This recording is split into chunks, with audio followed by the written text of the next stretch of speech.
Welcome back to the party, everybody. That is Morty, and I am your host, Lutch, aka the Indian Jesus, here to resurrect the second coming of common sense. How's everybody doing tonight? Big shout out to the replay gang. Thank you so much for coming back to watch this, even though you missed the live party. Guys, that is the best part. So make sure you are here every Monday, Wednesday, Friday, 8 p.m. Eastern, and sometimes whenever I feel like it. I went live yesterday, so hit that subscribe button, and you will never miss an Indian Jesus live party ever again. Let's also say thank you to my6shirt.com. Whatever your persuasion, they've got something for you. And of course, it is the only place to get your very own The Indian Jesus official merch. Only at my6shirt.com. All right. What is good? Welcome to the party. So I know this is going to be a show where I really need you guys, whether you're live viewers or replay gang, help me out in the comments, because we are going to be talking about some pew-pews today. Ever since Steven Crowder went on his little tirade, starting with, the Daily Wire, and then all this stuff with his wife that he said, I'm gonna, fight back against that. I'm gonna have all this stuff, and nothing came out of anywhere. I haven't really been following him, but I did see that he was doing this gun week thing. And as somebody who is not very familiar with guns, only, familiar enough to realize that, thinking all guns are bad is stupid. It's very hard to find like entry-level day one information for newbies. And I figure what better place than 7 firearm myths debunked. Shout out to Lil Toes in the building. Welcome. It's just an ad for your video, and it was some trans brainwashing thing. What? Huh? I don't know. Trans flags everywhere. Welcome. All right. So yeah, I am definitely going to need your guys' help. I'm not going to be able to point out, this is true, this is not true. I'm going to kind of just be watching and reacting to what I see, and let's do it together. As always, if you cannot hear the video, please do let me know. Today's episode is one of my favorites. We will be examining and debunking the most ill-founded cultural historical myths that you'll hear from the pro-gun control crowd regarding the legal, political aspects of gun ownership and all of their lies therein. Let's do it. It's Gun Week continued. It's 4th of July week, and firearms are as American as apple pie, which I don't really know how American that is. They had apples back in the old country. I think so. We didn't invent apples. I don't know. We put it into a pie. But this is MrGunsNGear. You can go check out his YouTube channel, MrGunsNGear. It's incredibly helpful. A lot of good information there. But we wanted to take this opportunity. We've done handguns 101, long guns 101, the most common firearm myths that you've probably heard. And we'll separate it into 2 parts, kind of cultural, political, and then technical, since, that's more in your realm of expertise. Let's do it. And you've worked in the firearms industry too for a while. Yeah, I've been doing this since 2014. Yeah. And the funny thing is, we can separate the technical from sort of because sometimes people who work in the firearms industry, they're not always fully aware of the Second Amendment in the historical context. Yeah, that's very common, actually. Yeah, it kind of surprises. More than it should be. Yeah. I was just going to say, I've seen all of the time you have issues with just traffic stops, and cops have no idea what the procedure is even supposed to be.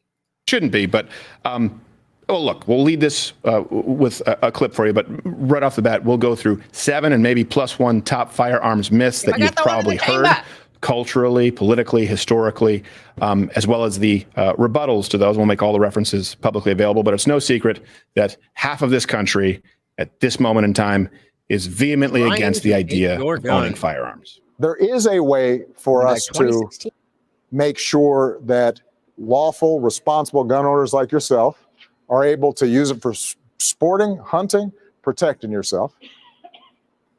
But the only way we're going to do that is if we don't have a situation in which anything that is proposed is viewed as some tyrannical destruction of the Second Amendment.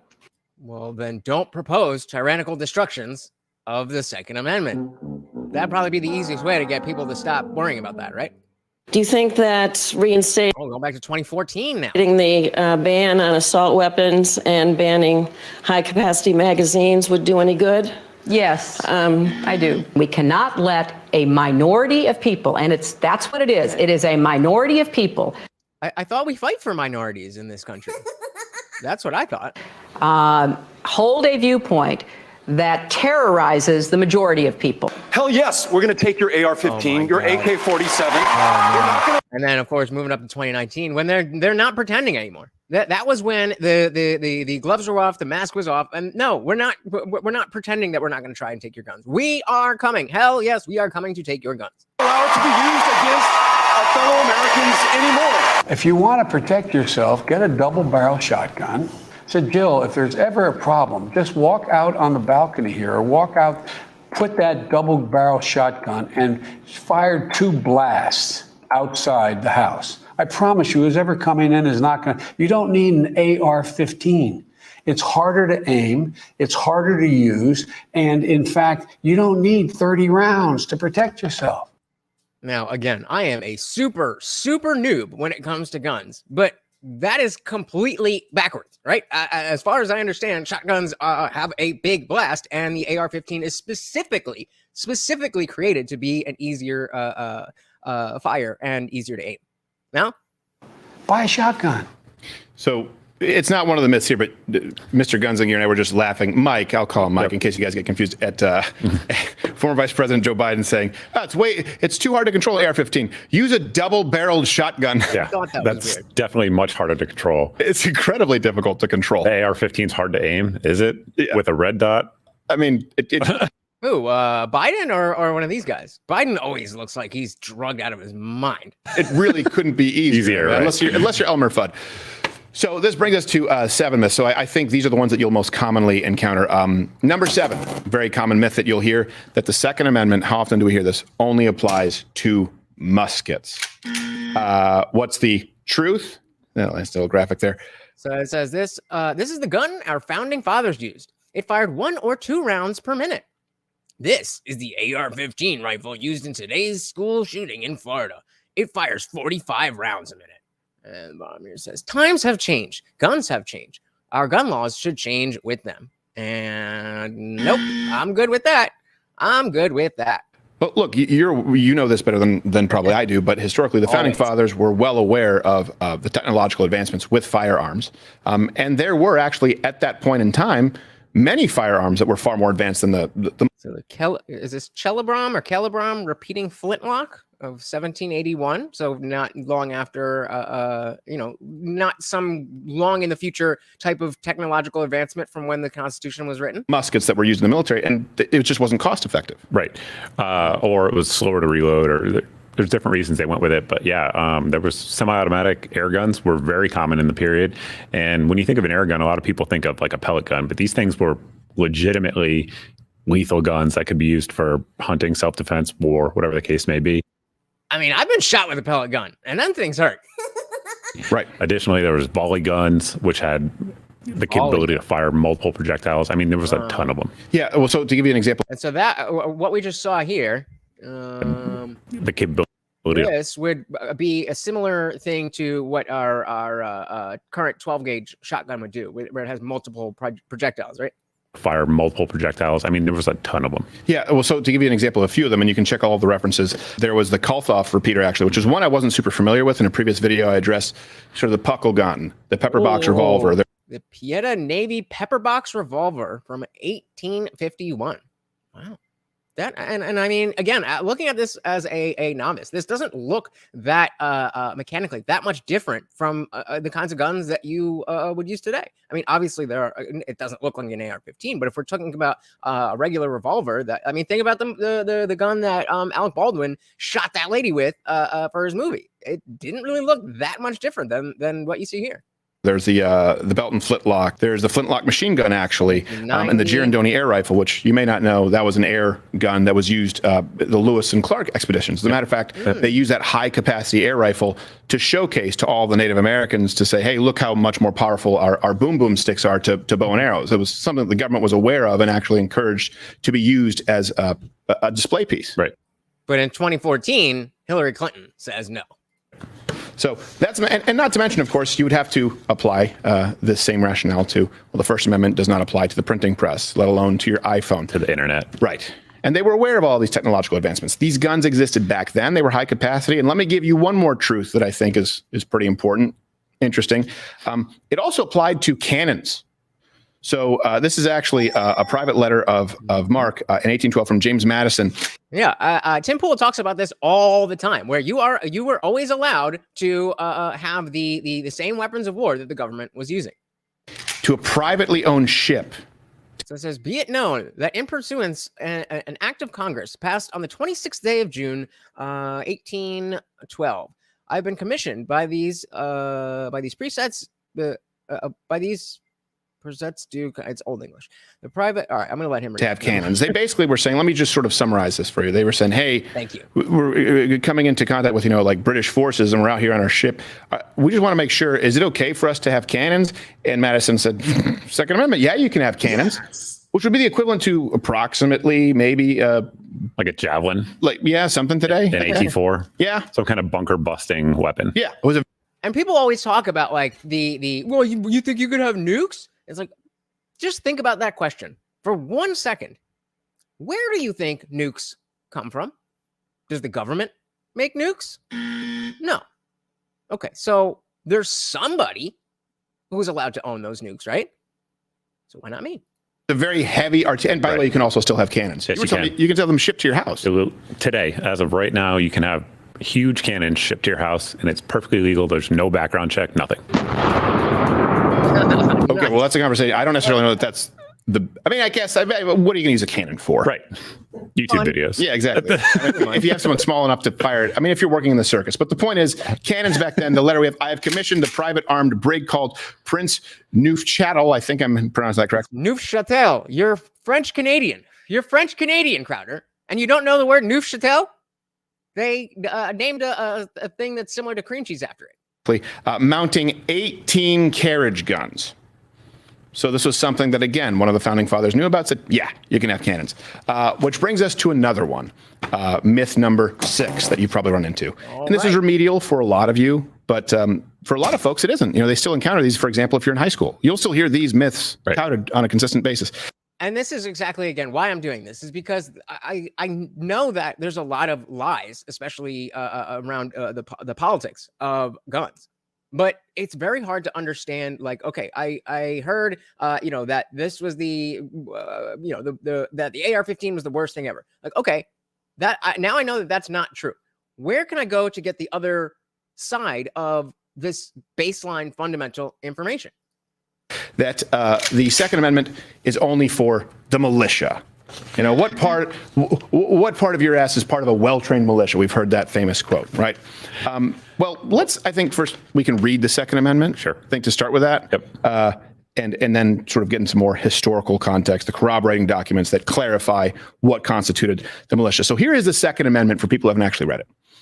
A well-regulated militia, comma, being necessary to the security of a free state, comma, the right of the people to keep and bear arms shall not be infringed. This is written pretty damn carefully, too. It was. I don't think they thought it would ever be challenged like it has been because it's so clear. Right. Like a regulated militia. Regulated means well run. Right. It doesn't. And that's the one that people get caught up on all the time. That it has to be, like he just said, that's one of the biggest myths. That's only for a militia. But regulated, as he said, regulated means run well. It doesn't mean government regulation. And so really all that means is make sure you're clean your guns. Make sure you know how to shoot at a target. That's all it requires. If that. Doesn't mean regulated by the government. Right. It means capable. Correct. And here's another truth, just to be clear. There are plenty of corroborating documents, right? If it's not just in the Constitution. Let's say the Constitution, right, and the Bill of Rights is the prescription. Well, then there are other corroborating documents that sort of add that, like, okay, hold on a second, this is just a prescription that's been written, but this is how you would take it, or this is what is most effective, or this is the tapering pattern. There are a lot of documents out there, and also conversations that were notarized, that would have been written down, that would corroborate this, and none to the opposite effect. So this is actually George Mason, one of the founding fathers, for those of you who don't know, when asked, well, what is the militia? He said, I ask, sir, what is the militia? It is the whole people. To disarm the people is the best and most effectual way to enslave them. The whole people. It is the whole people. So as long as there are people in America who know how to use their guns, then that well-regulated militia that box is checked off. So the right of the people, comma, that's after a well-regulated militia, comma, being necessary to the security of a free state, comma, the right of the people and to keep and bear arms. And George Mason said, well, what is a militia? Of course, it's the whole people. You are the militia. Any able-bodied, particularly able-bodied male who can carry a firearm is part of the militia, and you have the right to keep and bear arms. Just don't tell the FBI. Right. Yes, exactly. I mean, I'm pretty sure everyone here is on a list, but we do it so you don't have to. Correct. This one is right in your wheelhouse. Myth number 5. Number 5. This one is silly, but you do hear this a lot, that a pistol brace makes a gun deadlier. And we didn't know if we should put this in the next installment on technical myths, but it's sort of pervasive culturally right now because of some of the laws that people are facing. So this is where I'm going to need, again, your guys' help. I'm sure that the fact that there's a gun and the name of this video is why there is nobody here. Shout out to Little Toad, the only one. Help me out in the chat. But Replay Gang, let me know. I don't know anything about pistol braces, but what I would understand is that because of the kickback of the firing the gun, then having something that will stabilize that will not only make it easier for you to shoot, but the easier it is for you to shoot, the better it is for you to be able to aim. Hey, speak of the devil, we got Melted Mind Media in the building. Welcome to the party, brother. Good to see you. Another awesome YouTuber. Definitely go check out his channel. Just drop the link. Welcome to the party. We are debunking the top 7 firearm myths. Welcome. a pistol brace makes a gun deadlier. You can buy the brace without a background check. But when it becomes a dangerous weapon, when that brace changes the gun's legal status.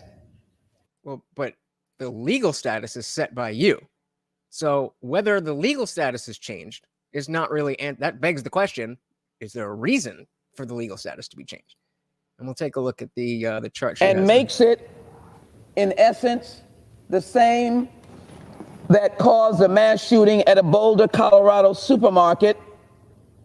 The stabilizing brace made and a shorter barrel made a pistol under federal gun regulations. Made it hard. All right, so let's go back and look at this. So let's do this. It says pistol or rifle. How modifications change a gun's legal status. The Ruger AR-556 pistol implicated in the mass shooting in Boulder, Colorado. Aftermarket supermarket uses the same receiver as a comparable rifle, but a stabilizing brace and a shorter barrel makes it a pistol under federal regulations. So yeah, exactly as I was just saying, that under federal regulations, it changes because you've made those regulations. But that begs the question, are those legal changes consummate with the changes that the thing is actually doing, whether you're talking about a brace or a stock or a rifle or a barrel? And so it says, leave the kids and the guns alone. I think we can all get behind that. We can all get behind that. But notice again, like I said, the grandstanding that by just doing this, you can change the status. But that's only because you've said it's a different thing. Does it actually make it any different? Well, then what are we talking about? Under federal gun regulations. It made it harder for people to buy stabilized braces. Put a pistol on a brace, it turns into a gun. Is that how that works? You put a pistol on a brace and the brace becomes a gun? What? Even I know that's not right. Makes it more, you can have a higher caliber weapon, a higher caliber bullet coming out of that gun. The brace? A brace doesn't do that, right? So what's the truth? So it doesn't change the deadliness, if you will, of it at all. If you look back at the history of the National Firearms Act, which is what prohibited short barrel rifles. And which year was that? 1934. So that's another one that you guys could definitely help me out with. Why is the shortened barrel on a gun such a big deal in the eyes of these legislators? I imagine that usually it's the long guns that are scarier and that people are fine with handguns. So why that? What is the logic of not wanting shorter barrels. I don't understand that. And Little Toes is asking, what's a brace for a gun? So the you know, again, it's just a stabilizing thing. So let's see if we can pull up a picture. Brace. I told you guys, we are noobs here, so we need y'all's help. Let us know in the comments. So like this thing here, see how it's around his arm? It would be this. You add this to the back, and it makes it easier to hold. So let's see the same kind of thing. Yeah. So that's what a brace is. This thing here. Shout out to Zippy the Strange. Welcome. Said a brace makes the gun more accurate. That's what I thought. Welcome. We definitely need you, Zippy. We need you. Listen to what Biden just said. Well, Melted Media. I haven't done that in a while. Melted Mind Media said the barrel being smaller makes it easier to conceal. Gotcha. And Zippy says, so much for California logic. Safe guns are bad. Yeah, pretty. That makes sense in terms of pistol. So I want you to count how many instances of misinformation does Joe Biden say here? Under federal gun regulations. Let's count. Made it harder for people to buy stabilized braces. Put a pistol on a brace, it turns into a gun. So I'm going to count one there. Makes it more, you can have a higher caliber weapon, a higher caliber bullet coming out of that gun. That sounds like it doesn't, that sounds like it's not true. Again, fact checkers, please let me know. It doesn't seem like a higher caliber bullet would be coming out of the same gun, unless that gun, simply because of the brace. I understand that you can use different calibers and different bullets in the same gun, depending on the gun. But I don't think the brace would have anything to do with what caliber the gun can take. And again, maybe I'm wrong, but this is what we got for a president. So what's the truth? So it doesn't change the deadliness, if you will, of it at all. If you look back at the history of the National Firearms Act. Yeah. But Zimmy's like, what is this fallout for? That's how they treat this stuff. That's how they treat this stuff. And that's how they got people like me to think about guns in general as something that are purely weapons of war and it's all violence and all of this stuff. Because they make it seem like it's a video game. Joe is dumb because he is old. He is old. I mean, I would take any opportunity to hate on Joe Biden. But the guy was not stupid 30 years ago. He just got old. Melty says, no, the brace will not make the caliber bigger. That's what I thought. That would be... Bingo! Oh, wrong one. That would be pretty stupid. Zippy says, to change the caliber, you have to change the receiver and the barrel. Exactly. Yeah, that makes perfect sense. Joe Biden never does. Act, which is what prohibited short barrel rifles. And which year was that? 1934. 1934, right. It didn't prohibit them. You just had to get a tax stamp to have one. But the reason for that is they're trying to get rid of like gangster guns, if you will, sawed-off shotguns, things like that, things that were easily concealed. So the thing about it is if you take an AR pistol and you remove the brace, it's actually smaller and easier to conceal than it is with the brace. Additionally, so they make the law that we don't want a smaller barrel because it's easier to conceal.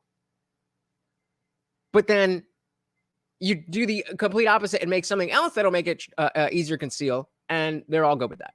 This is crazy. Brace pistols, like for ARs, just for this example, the reason people are putting a brace on them is because they have a barrel less than 16 inches. Well, with AR-15s, the amount of, I guess, lethality damage that the round is going to do is directly dependent on barrel length. Right.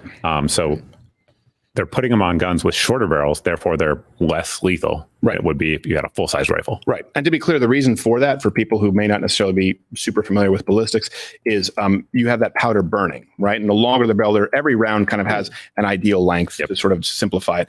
And a lot of that powder is still burning, which accelerates the bullet, right? The round has the powder and the bullet is just the tip of it. Remember when you were young, you thought that whole thing was the bullet, shooting out the gun? I thought that till like a year ago. As we said, also, sawn-off shotguns were safe and fine before government decided to make them bad. Yeah, illegally. Lilto says, all this gun talk makes me want to play CS:GO. After this is done. No, it's the tip, basically at that neck of the round. That powder is still burning. And so unless with an AR, is it 16 inches is what's optimal? No. So somewhere between 20 to 22 is about optimal, depending on the round. And it's still pretty rare that you run into people with like 22 inch. Yeah, almost never. Almost never. Almost never. But you're losing a lot of that velocity in a shorter AR-15. Okay, so the shorter the barrel, then the less time that the less velocity the bullet's going to have, because it's not in being funneled that long. As I think that's what he said, right? Zippy said there are 410 revolvers that shoot shotgun cartridges. Barrel lengths helps distance and penetration. Shorter barrel, less power. Thank you. See, I told you I need you guys for this one. I needed you guys. That would be using a pistol brace. Correct. And that's when we've done the ballistics video, which you can go and watch. When people talk about that sort of wound channel from the AR-15, that directly relates to the speed, right? When you reach certain speed, that's where you create that hydrostatic shock, that sort of temporary wound cavity. If we don't get more people to help me out with this, and we get through this video quickly, we'll go over to the ballistics video, which is just cool and fun. Which you wouldn't necessarily be running into sometimes in some scenarios with something that would have that short of a barrel. But really, a pistol brace was originally created for people who were compromised to be able to control a gun. Correct. Alex Bosco is the man who created it, the owner of SB Tactical, and he created it when he was with his friend who was a Marine veteran who couldn't use his AR-15 properly because he was injured. So now we're being ableist. It's not okay anywhere else, but when it comes to guns, you can be ableist. I'm just going by their rules. And they were actually kicked off the range because the range officer said they weren't being safe. So he created the brace as a way to increase the safety of the gun, literally. So why is this such a big issue right now? Before we go into myth number 4, why has it become an issue now where they're saying we got to get rid of the laws that we're looking at pistol braces? Sure. So the reason is it's because they've become so popular and so pervasive. So the estimates are that there's anywhere between 10 to 40 million of them out there, and they've only been around since 2012. So if you think about that many firearms in that period, I mean, that's a sizable number of guns that have been sold since 2012. And they're very popular because it just helps a lot of things. For example, I took a new shooter out to the range the other day, a female who hadn't shot guns before, and I gave her a 16-inch AR-9. And she said, oh, it would be so much nicer if it wasn't so heavy out front and had a little bit of a shorter barrel. Well, that's what the pistol brace enables people to choose. Right. And unfortunately, so it's not even just an ability thing. It's also more about customization and the ability to change little aspects that may have an effect on how the same person is going to shoot it. But the result of one person without the brace and a weaker person with the brace is going to be the same thing. Maybe not the same thing, but essentially trying to take that away. But it's also simply, like I said, because they become so popular. And that's another thing. We haven't addressed this specifically, but if you because they become feds, popular AR pistol is now a dangerous rifle that must be registered. But over the past decade, authorities say braces evolved, transforming pistols into assault rifles intended to be fired from the shoulder by those without disabilities. Many fire high velocity rounds. Yeah, that's what a gun does. No, many fire high velocity rounds that can pierce body armor. As a result, the Bureau of ATF and wait, what is that? Not the same thing? Bureau of Alcohol, Tobacco, Firearms, and Explosives in January reclassified such configurations as short-barreled rifles that must be registered to remain legal. Zippy says bump stocks are much of the same, just makes it more comfortable. Yeah, that's not the one that is that's the one that that moves back and forth, right? At the end of the day, I can see where you would be scared of that if you don't know. But without knowing much about it, I already know that if you just take the time to actually understand what it is, it's not that scary. Hey, shout out to Indie Fam. Welcome to the party. I got Morty shivering at my feet. Here you go. Indie Film, thank you so much. And that makes you the new sponsor of the stream. Welcome. I definitely need some help with those knowledgeable in guns. Welcome. Zippy says the ATF needs to go. So popular. And that's another thing. We haven't addressed this specifically, but if you even look at the Assault Weapons Ban Act, right, a lot of these sort of, I guess you should say, characteristics of the firearms that make them are entirely arbitrary. For example, if in some cases, it's if the gun has any of these two characteristics, for example, if it has a buttstock, and then if it has a conspicuously protruding vertical grip, right. What does that mean? Conspicuously protruding, according to who? It's like, well, who defines conspicuously? That's exactly what. How are where? Okay, my question is, where are the Republicans in Congress and the Senate and wherever to be pushing back against having a law that says conspicuously protruding? What are y'all doing? What are y'all doing? Guns is like the whole thing. And you're going to let this go by? This is why people don't like to call themselves Republicans. They will say conservative because they may agree culturally, but they are not riding for the rhinos. Zippy said, do you recall the big black stock gun scare during the Clinton era? They targeted black stocks, not the gun itself. Crazy times, according to the ATF. ATF and EPA are making up laws they have no power to create. Yeah, it's insane. It's insane. And this is the kind of stuff that when you just assume that everybody's got this all figured out, then you're just like, yeah, whatever. It makes sense. If you're not into guns, then you're not going to have an idea of why people are so upset about this stuff. Because it gets into the mind at every level. There's just incompetence. Anyone else says Congress makes laws, not the ATF, not the NEA, not the CIA, not the FBI. But if they're the ones making these, if they're the ones coming up with the language, then essentially they're not the ones putting it into law, but they are making the law what it is. And that's why I'm like, if you're any kind of Republican congressperson, then why are you not saying, excuse me, can we better define conspicuously protruding?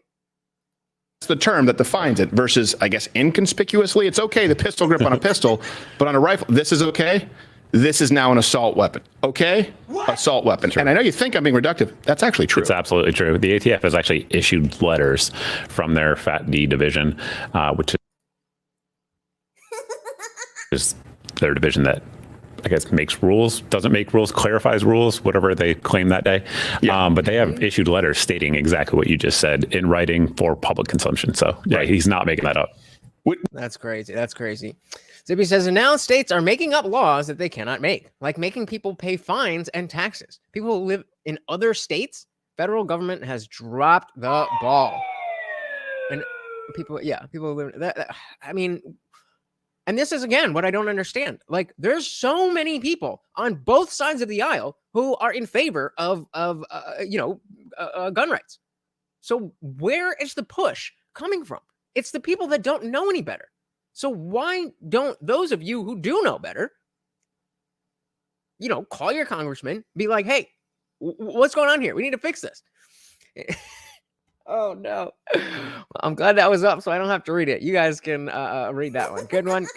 Well, which brings us to myth number 4 here. This is one we just talked about, the Assault Weapons Ban Act that happened under Clinton, and obviously it just lapsed because even the left realized this didn't really do anything. It wasn't very effective, and there was backlash. Myth number 4 that you'll hear a lot is assault weapons need to be banned because they're the preferred weapons of mass murder. Now, before we even get into that and why it's not true, this is the problem with a myth that starts off with a false premise and the people perpetuating it know it. Assault weapon doesn't really mean anything, just to be clear. Assault rifle was a term that was used, and you can correct me if I'm wrong, in the military that had select fire, meaning it could be changed from semi-automatic to a fully automatic, what you might consider machine gun.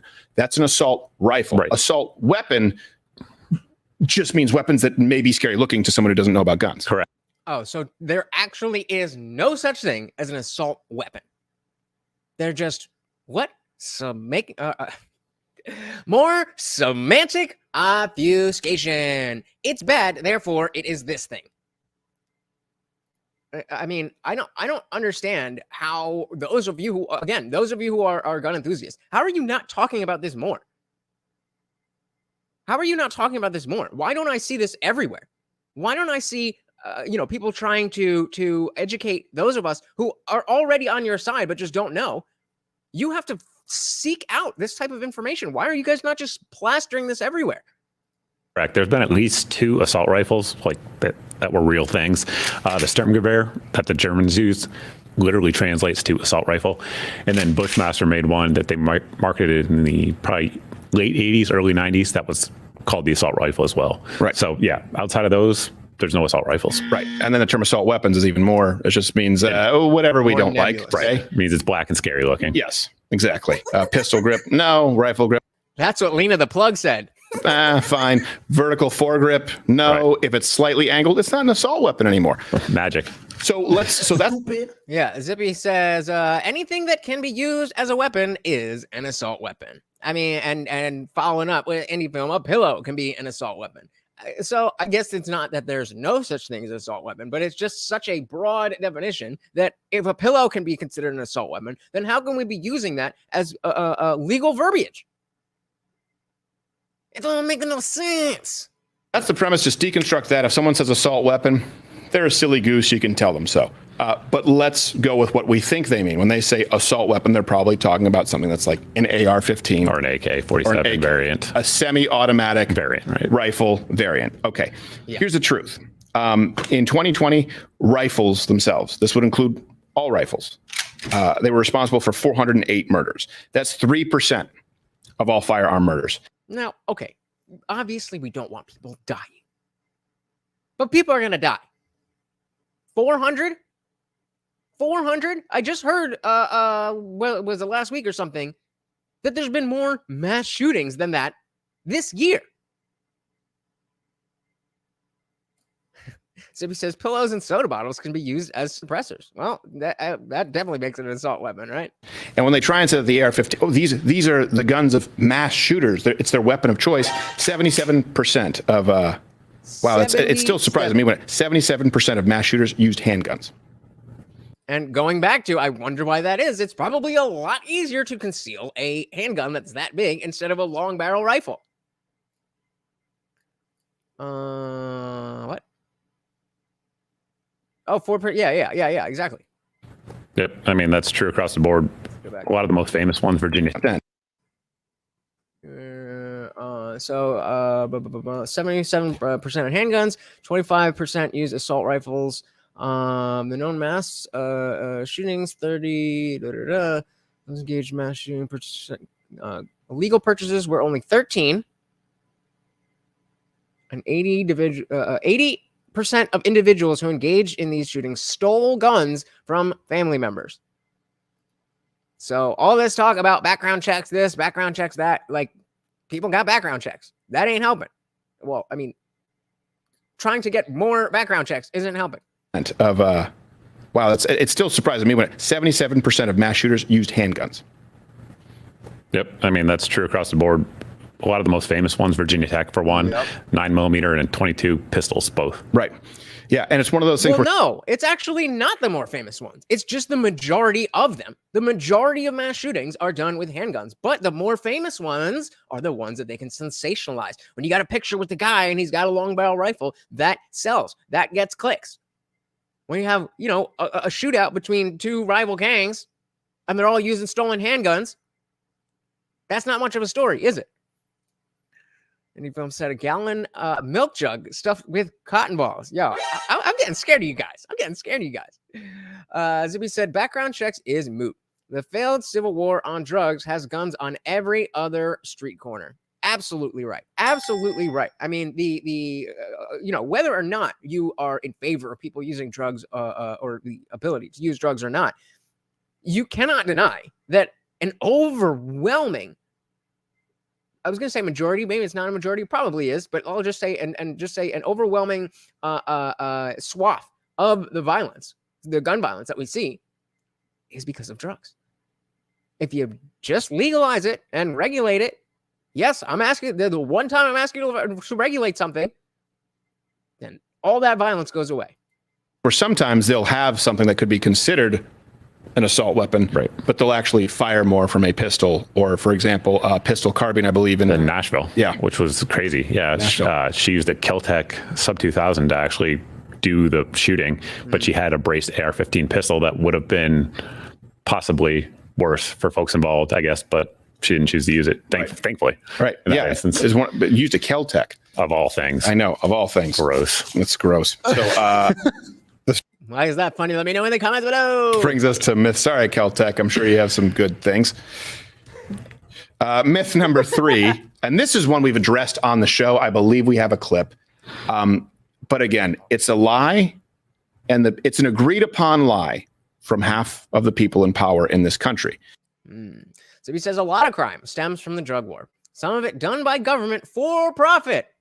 Yup. Bingo. We know it. We know it. And this is, again, why I don't understand why there's not a bigger push for the ancillary issues around guns. I don't see a big overlap with people who are big gun people and people who are fighting against the war on drugs. They're so closely connected. If we don't have the drug problem, we don't have the gang problem, we don't have the violence problem, then there's going to be a lot less reason for people to care what kind of guns you have. But, well, yeah, I got that. But I mean, and that just doesn't seem to be on the docket. People need to be more, I guess, worldly about the issues that they're concerned about. You can't be so hyper focused on I'm trans and I want to be this, that, or I don't like trans and we have to keep the Bible. If you're only focusing on one thing, then everything else that's that contributes to that problem or is a byproduct of that problem gets swept under the rug and is not helping you achieve your goals at all. So he said Kel-Tec has a strange Lego gun, but they also have kind of cheap guns that you have to futz with. Gotcha. I'd like to own a Kel-Tec 2K folding Lego gun. Like actual Legos? Let's take a picture of that. Is it Kel-Tec or Cal-Tec? Kel-Tec 2K folding Lego.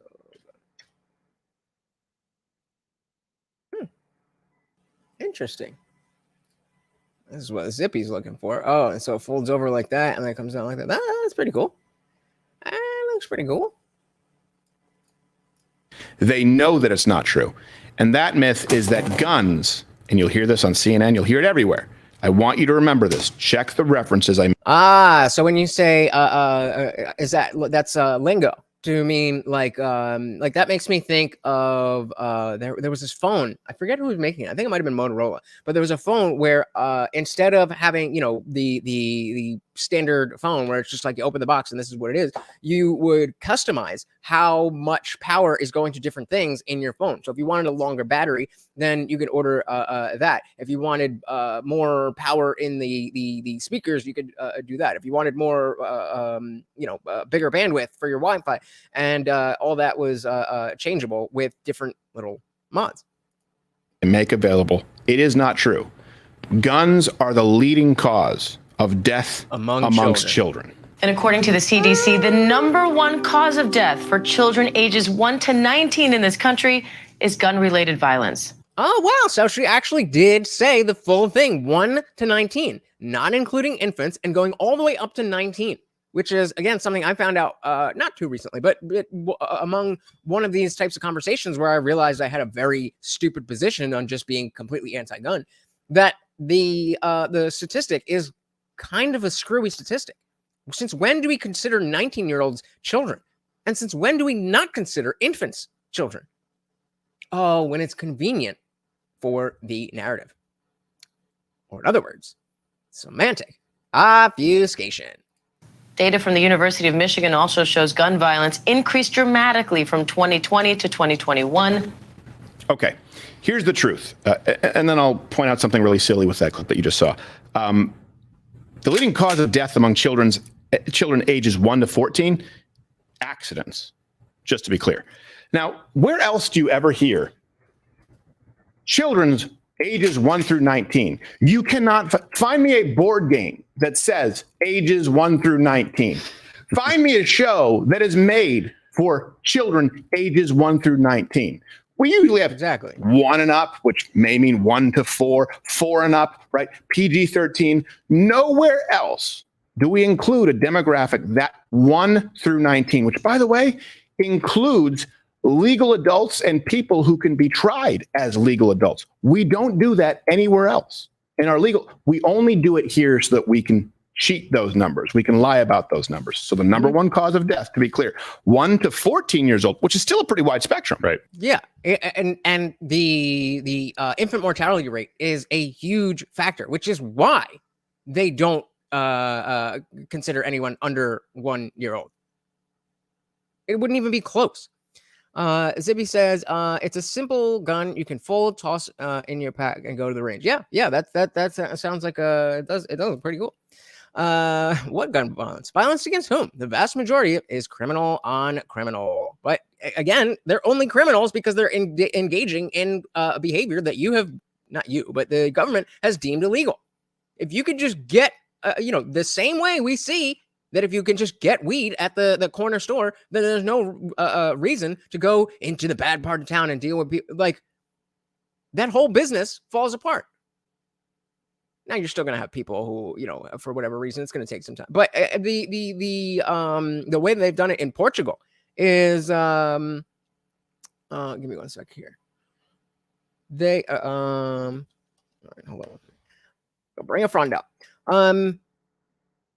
Yeah, in Portugal, they have these shoot up sites where you literally can go and they give you free drugs, clean needles, and they supervise you. And what they do is that is then their foot in the door to help you with, addiction services, whatever you may need. And that's actually helping people. The war on drugs is just, it's a Band-Aid. And that Band-Aid is worn down.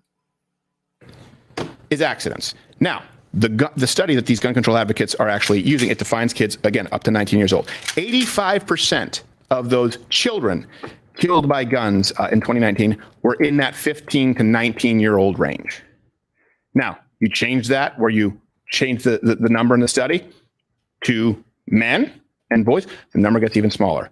When you classify by race, ethnicity, and criminal background, that number gets even smaller. It is, and here's the problem with this. You put people at risk, at danger. What if people have a pool? Right. But they're thinking, well, the number one killer is guns. It's not even close. Yep, that's exactly what we were just saying. Zippy says, well, to be fair, if they legalize it and overregulate it, it may, too many rules to high taxes, you've changed nothing. Well, I mean, yeah, if you do anything badly, then you're not going to help the situation. That goes without saying. But that's why we have to not overregulate it and just regulate it properly. I know that's a lot to ask of the federal government, but I don't think it's too much to ask. It might be too much to receive, but not too much to ask. So we have our poll going. Is it ever too early to introduce children to firearms? Zippy says, never too early. You teach them caution and respect. Agreed. I mean, you don't think that...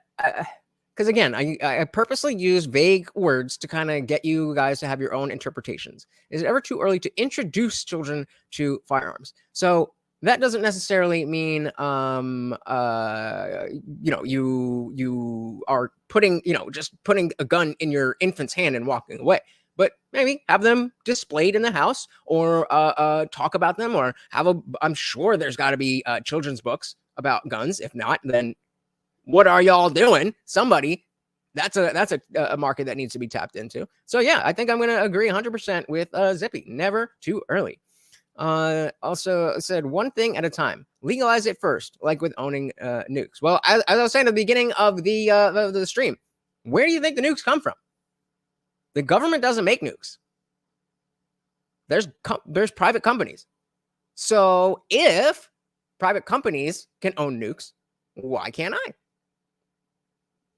It's under the Second Amendment. And I'm not saying that it's reasonable for people to be walking around just having nukes in their home, but that is what the law says. The pool, the bathtub, your toaster is more dangerous to your 4-year-old child than the gun in a safe in your closet. It's not even close, especially the pool one. I've had people who want to come over to my house with their kids, and they'll be like, "Oh," people have said to them rather, "Oh, he has guns in the house. Be careful with your kids over there." Well, I also have a pool. Mm-hmm. No one ever says that. No one's ever like, "He has a pool. Be careful bringing your kids over there." Right. Or the same thing about cars. We have a carpool. I don't want you hanging out with those kids because their parents use cars. What? It's the same logic, but people just don't understand. They're so fearful that they don't think. Come on, man. Right. I never get that feedback. Which I would assume because you don't have kids at your own, you probably don't have a fence around it. The pool? Yeah. We have to. I believe it's law. Is it law? I believe so. Okay. It's not law in every state, Okay. but I won't let my kids go to if you don't have a fence. Right. Yeah. You can leave the guns strewn about the floor. Zippy says nukes, or rather secular materials or nuclear materials, would fall under the black powder rules you see 100 plus years ago. It's a safety and fire hazard issue. And I agree. Not anyone should just have a nuke. But that's what the law says. So if we want it to be illegal, we need to make it illegal, because right now it is not illegal. I mean, according to the actual laws. I'm sure you'll get in a lot of trouble for it, but it's not illegal. And this is the same kind of argument that people are making with Schwarzschild, that before Roe v. Wade was overturned, that if you wanted to be codified into law and you don't want the Supreme Court to be what do they say? I don't know, presiding over it, then you have to push to have it codified into law. This is exactly what we were talking about the other day with what was it, that company that town that made Pride illegal in public, and they went through the proper channels. So I've got a friend backstage to help me out. I want you guys to give a big hello to Aporia. Welcome to the party. How's it going, bro? Good. How you doing? Yeah, I'm doing well. So I hear you have gun questions. Yeah, so we were just going over some of this 5 or 7 myths debunked by Crowder. They were talking about braces and short barrels and stuff. And so just in general, I guess what I'm trying to do here is it's so difficult to find entry-level information about firearms, about the culture of firearms, about the technical side of firearms. And so where did you learn about guns and stuff?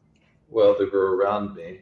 I'm from the southeastern United States, and typically most users I've known with weapons such as firearms are exceedingly cautious because they are absolutely dreadfully dangerous. If mishandled, they can kill you immediately. Mm-hmm. And I think that it's important, if you're regarded as a true adult and truly, the arbiter of your own fate, to be able to possess such tools. And right. They are tools. You've known me for a while, and sometimes I'll be gesturing or jesting about such tools, but I still have an absolutely deathly serious attitude about them.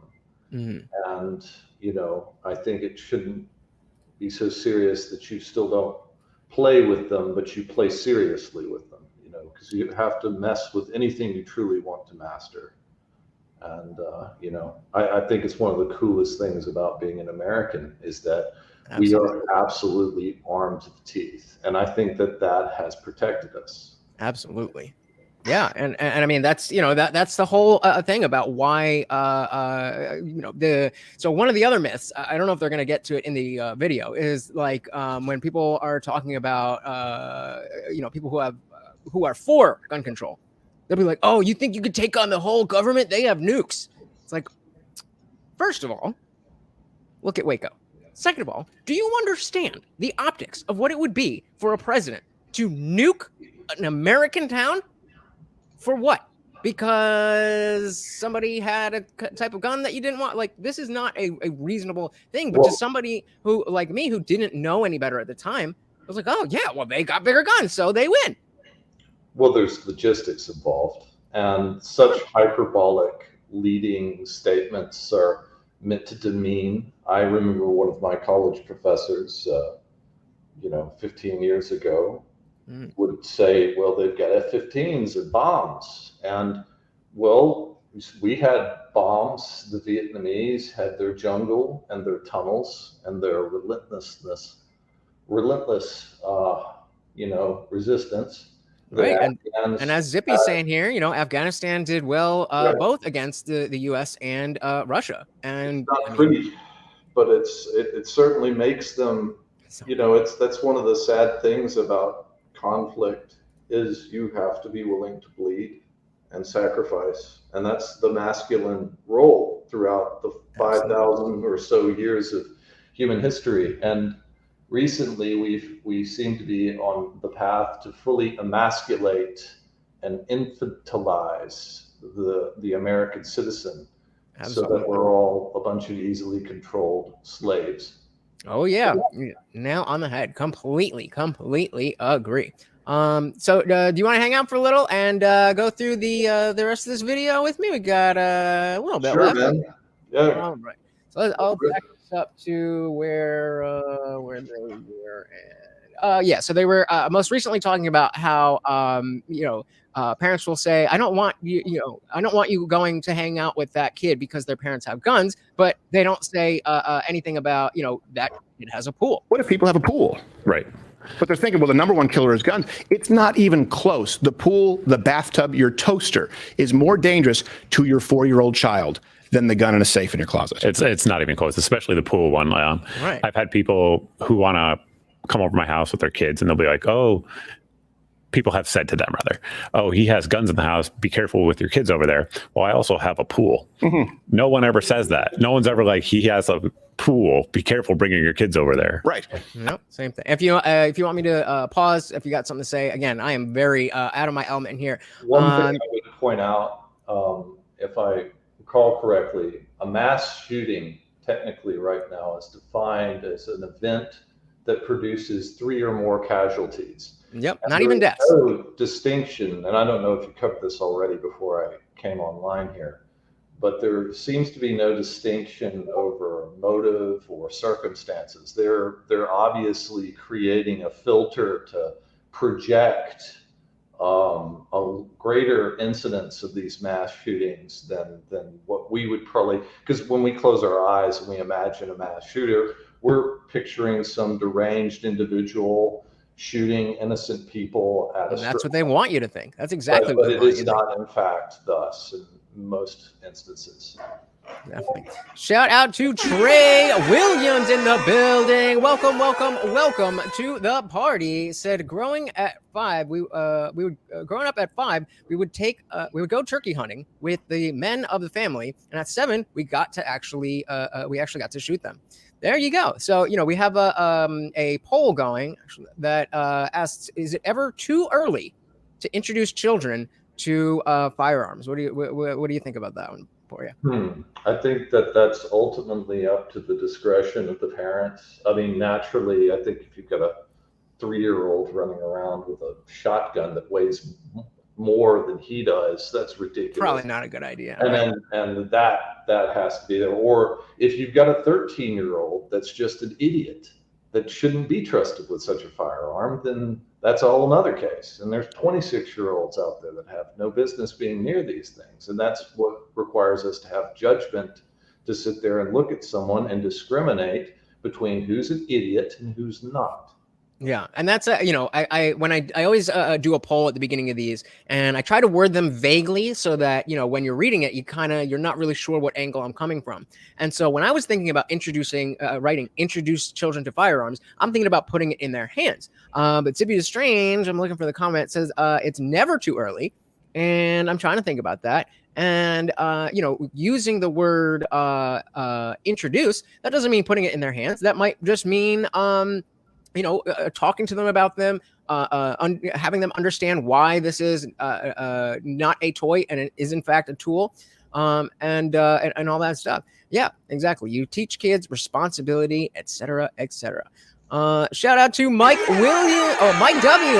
Getting mixed up with Trey. Sorry. Mike W. in the building. Welcome. Said I thought all my kids probably at the age of 5. I taught all my kids at the age of 5 about gun safety because they've been brought up with guns. They don't have the curiosity. That's exactly what I think, good parenting is, especially in this country. Like, even if you don't like guns, even if you don't own guns, the fact is, as these guys we're just talking about, your kids might be going places where there are guns, and as Apori was just bringing up, kids can be dumb. So we have a situation where a parent has taught the child a responsibility, but they're a shitty little kid, and friend comes over, and they want to show off, and so they're playing around with it.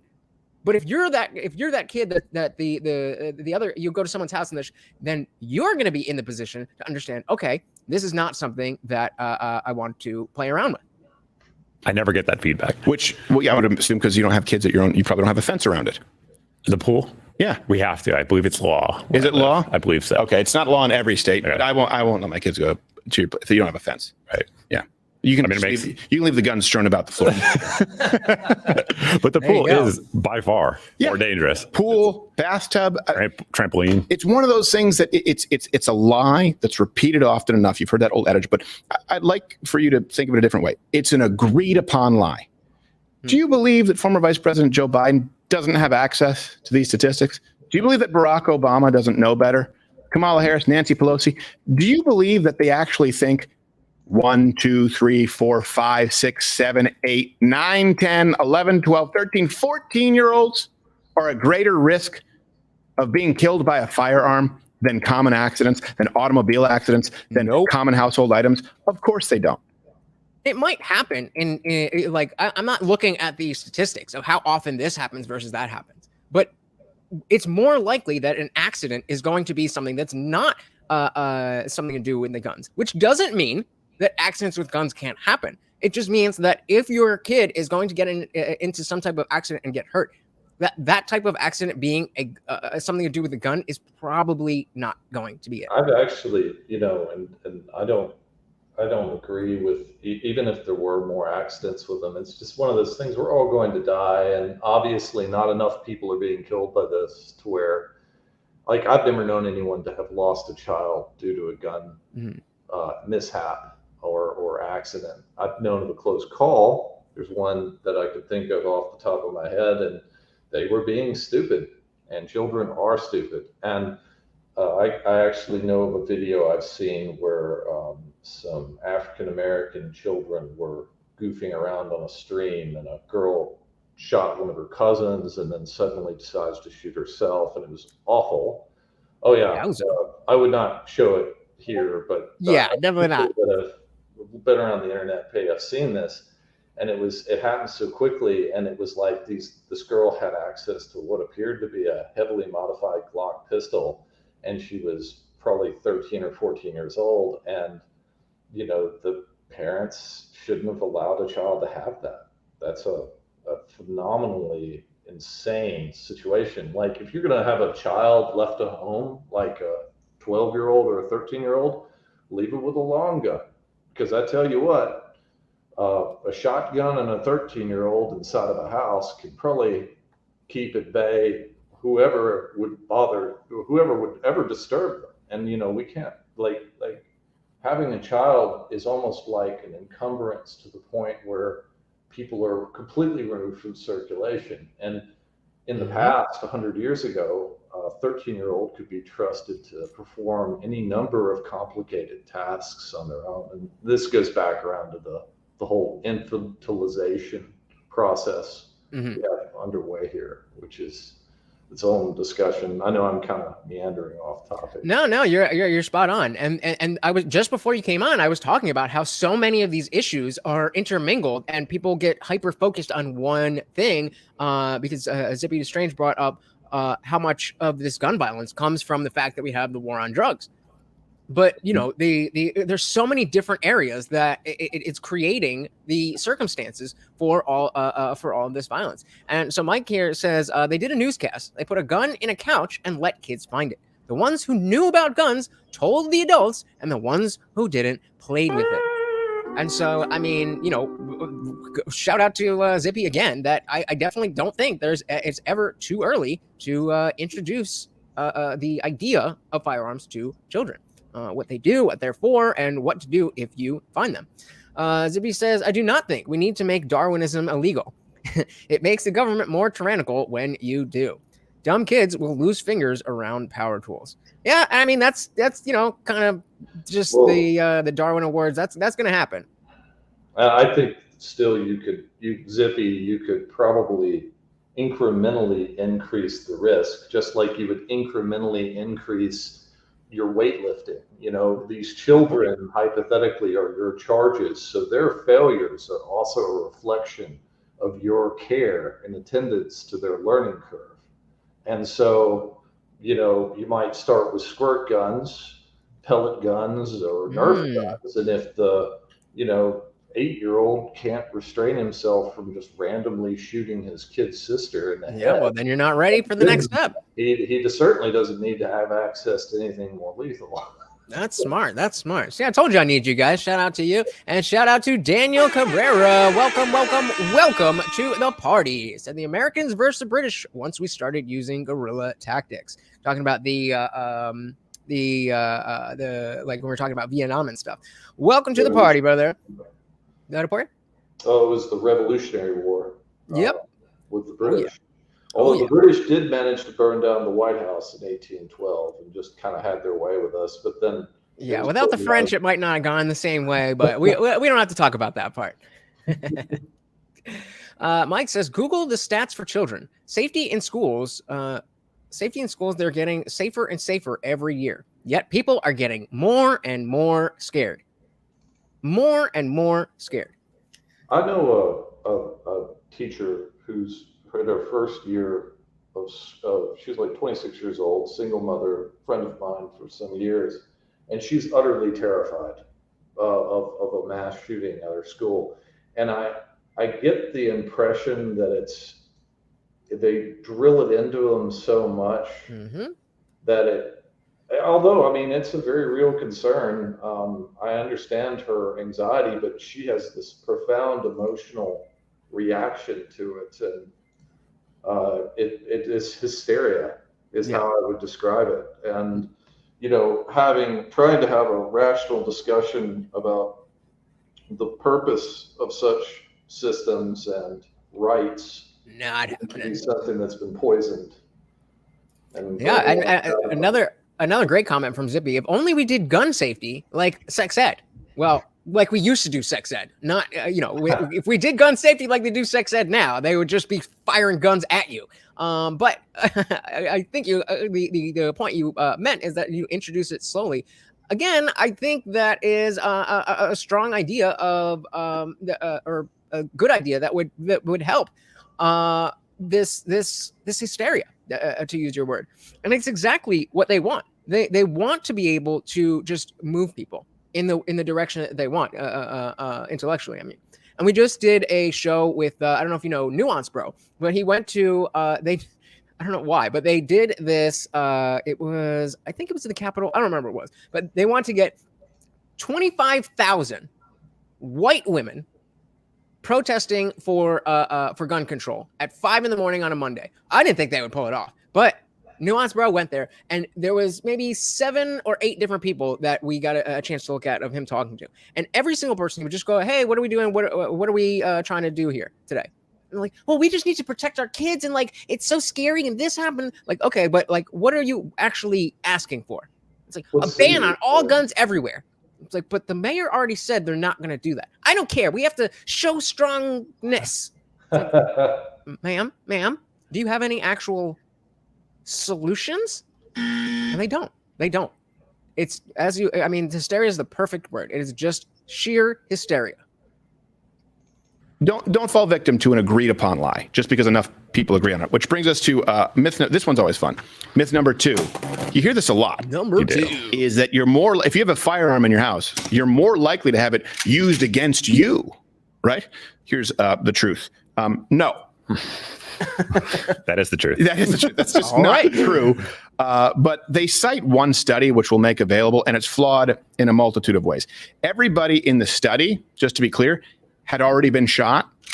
What? So that matters because you're starting the sample pool with people who've already been shot. You're excluded from the study if you haven't been shot. Correct. And this is how, and this is when you're in a conversation and somebody's like source, or they say, well, studies have been done and we know for sure that this is that. Well, if you don't understand how to read the study, if you don't understand what was going on in the circumstances of who was doing the study, why they were doing the study, then it doesn't go as far. And it may not go to your point at all. Where am I? So yeah, if we did gun safety like sex ed, that would be interesting. We used to have rifle shooting in high school, JROTC stuff. The hysteria against guns has people less safe. Bingo! Gone down safety rabbit holes, locking up guns and other BS. But at the end of the rabbit hole, it is moot. Yeah, I mean, just as we've been talking about, it's just the more dangerous, or not even dangerous, the higher the stakes that you're dealing with. You just have to be aware of that and account for that, and be more cautious. You have to be more cautious driving a car or handling a gun than you are eating dinner. You got to be more careful cooking dinner than you are eating dinner. And even still, you have to be more careful eating than you do breathing. So it's different levels. There's levels to this shit. Zippy said, rather than help and teach people to be safer, the government wants to levy fines and jail time to make slaves of the people. As always, right? As always. That matters because some people estimate the vast majority, but at least on the lowest estimate, half of all defensive firearm uses don't require a single shot fired. Right. Simply the presence of a firearm. It's definitely higher than half. Yeah, I know. I'm just trying to be generous to the people. So I saw some that's only half, but what would you estimate it is? Probably 90% or higher. Yeah, exactly. Easily. Yeah, it's just very strong deterrent. Just like how many times, do you hear about a guard dog mauling somebody? It's pretty rare. Right. They know there's a guard dog. They move on. Correct. That's why I always say, as much as I love firearms, get a dog first. If you're looking to keep your house safe, you should have security system. And a dog is one of the greatest deterrents.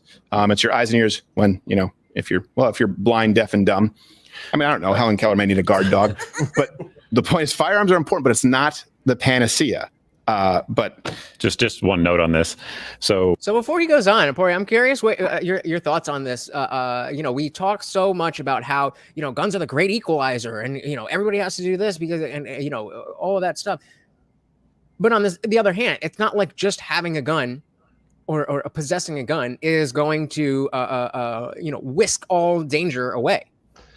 Perhaps the knowledge that the potential exists is enough to deter. So in states where you have like a duty to retreat, and you don't have a castle doctrine, NJ, some of the criminals may be aware of these laws and exploit them or act aggressively because they're aware you don't have a firearm. I've traveled pretty widely in the United Kingdom. And if you're in Scotland or even in the southern England and all of that, people's houses kind of resemble a fortress because it seems that the older citizens want to barricade themselves into their house and be able to rally it out for a little while people sounds good to me tear their doors down. And because people operate confidently with the knowledge that it's highly illegal to even possess an edged weapon. And what weapon? Use like a knife or gotcha. like that. To even use one defensively in those places is very problematic. And your criminal element are already well adjusted to going in and out of jail, and so they're willing to take that risk. Whereas an otherwise law-abiding citizen may have to go to jail or be arrested briefly and detained, and that's extremely traumatic. So yeah, I didn't even think about that. Like, you know, if you're, especially with all these new like bail reform where people are you know, I don't know about, I don't think for violent crime, but you know, when people are in and out of jail the same day doing you know, shoplifting and stuff like that, you're used to kind of going through the system. And if you're, you know, at that level where you're going to do something like rob somebody's house, like you're ready to go. You've made that decision. Whereas if you're a law-abiding citizen and you're just trying to live your life, but you want to protect yourself, well, the mental preparedness of that interaction, you're at a huge disadvantage. You're at a huge disadvantage, not only because they are, you know, they were prepared for it, but for exactly what you just said. I didn't even think of that.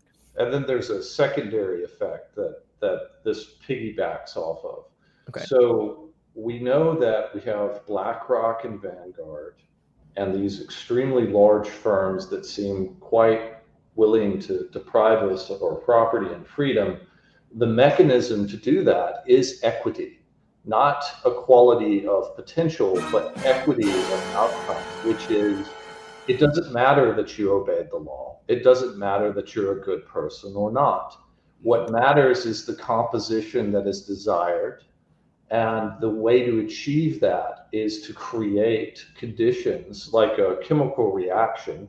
You create the opportunity for people to profit off of what would have been once viewed as purely nefarious acts, and you let time and circumstance and entropy take its course. And that's the context we currently find ourselves in, I think.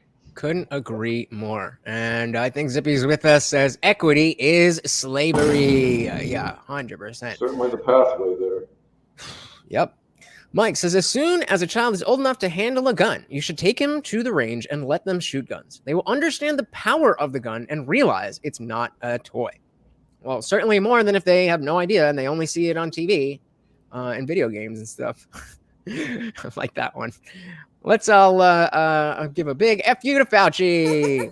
I know. God, what a complete... I try not to use the word hate. I don't hate anybody, but God, do I hate Fauci. Well, actually, you know, I was thinking about this morning, if you'll allow me to kind of go off on a tangent. Please. It's about hate itself. So if we think about the psychological battle space we now occupy, we're not allowed to hate. But hate is the righteous feeling towards evil. And by denying our feelings and attempting to say, oh, I don't hate those criminals, you're already lying. It's almost a bit of a trick to get you off balance, because then we enter conversations where we have to deny our feelings. And you can hate something and still love it enough not to destroy it. You might hate an aspect of someone and be greatly motivated to try and change it through persuasion. And persuasion, conversation, and the nuanced ability for us to interact with one another seems to be what has been preempted and denied to us. Yeah, no, I completely agree. And the more you see people having this ability to spin a narrative and control people, you know, whether it's with guns, whether it's with trans stuff, whether it's with the COVID stuff, it's always for power and money. And if you're not looking out for this stuff, then you're gonna miss it. Oh, this is back in the 90s. Oprah did a show on this topic, right, saying it was more dangerous to have guns in your house. My grandparents had World War II bringbacks, like historically significant guns. My grandfather got put in the hospital with an infection. And so my grandmother, when he was in the hospital, sold all of his World War II bringback guns and didn't tell him. Oh my God. So just, you know, let's just take your average World War II era gun. How valuable actually would that be? A 30-06 is still an extremely viable round. Any World War II weapon is still exceedingly effective. You may not, if you equipped an entire infantry platoon with World War II weapons, you probably wouldn't be able to operate so effectively, but you'd still be extremely lethal. 30-06 has got a better engagement range than the current M4. You just might have to have good enough eyesight to look down at iron sights and engage a target at 800. Gotcha, yeah. But oh man, she was just like, nope. Oh, I mean, not a gun guy, but I'm sure not only were they worth a lot, but there was a lot of sentimental value, and just because of the hysteria, gone. Mike says we have smoke detectors and sprinkler systems, not because we're scared of fires. I'm scared of fires. Well, I guess not. I'm scared of burning alive in a fire. I'm not scared of like flame. Like that's no problem. But anyway, not because we're scared of fires, but because of the chance of fires. I'm not scared of crime, but if it happens, I want to be prepared. Well said. Yeah, I mean, it's just that's all it is. It's preparedness. Those are tools, just like guns are tools. So we got a question for you, Saraporia. Zippy says, you need the Biden saying gun regulation with all the dictator chiming in agreement meme. I haven't seen that one, but it seems like it would fit. Oh yeah. France melted down lots of World War II and World War II weapons because of reasons. We used to use a World War I era weapon. I think the Browning M250 caliber machine gun is World War I or maybe 1930s at least. And I mean, I was saying, earlier on that it doesn't seem. I'm sure that you can get super technically advanced firearms, but by and large, the way that a gun works, I'm sure that the technology and the mechanics of it haven't really changed much, if at all, since the musket days. Yeah. Well, I'm sorry. Run that by me again. Well, I'm just saying that, especially World War II, but even going back to the like a musket style rifle, the mechanics of what is actually going on in the gun doesn't seem like. Well, actually, that's probably why you brought me in. So a musket itself was usually loaded from the muzzle, and you could possibly send maybe 2 to 3 rounds down range each minute. So weapons that came around probably in the late 19th century with your Winchester lever action weapons, they were the first ones to be able to carry like a handful of rounds, like 8 or so. And then you had revolvers. But as you get into but those are all the speed with, or how many how quickly it can fire. I'm talking about the actual mechanics of how to get a projectile out of a gun. It hasn't really changed all that much. Modern machine gun, or like even a AR-15, you could, without even having it fully automatic, you could easily discharge 100 rounds in a minute if you rapidly reloaded. Yeah. Whereas a musket, you'd still be at 2-3 rounds. So we've come a long way since musket times, and also you have rifling on barrels, which makes things much more accurate. That also happened, I think, 19th or late 18th century. Interesting. See, that's what we need you here for. Thank you, brother. All right, let's dive back in. I can't believe she did that. Oh my God. Sold all of his World War II bring back guns and didn't tell him, and now we don't have them. What? So yes, for real, it sold them off for $200. It's fooled by $200. Oh my God. That's brutal. That's oh my goodness.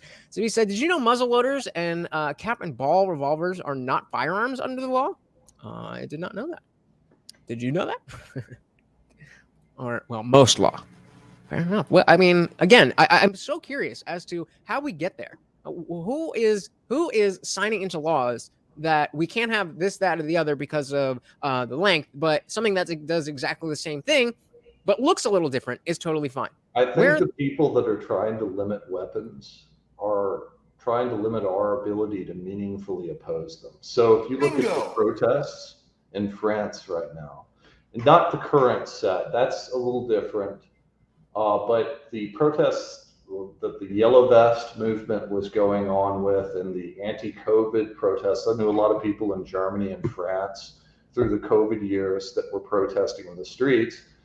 The police would just beat them, gas them, do, willy-nilly just pick people out of the crowd. And, there was a lot of pushing and shoving, but the media were able to try to deny our awareness of those events. And the police felt capable of doing that. Now, when you attempt to engage a crowd of armed protesters, well, the stakes have changed. A lot higher. And you can't just ignore their demands. You do need to parlay with them.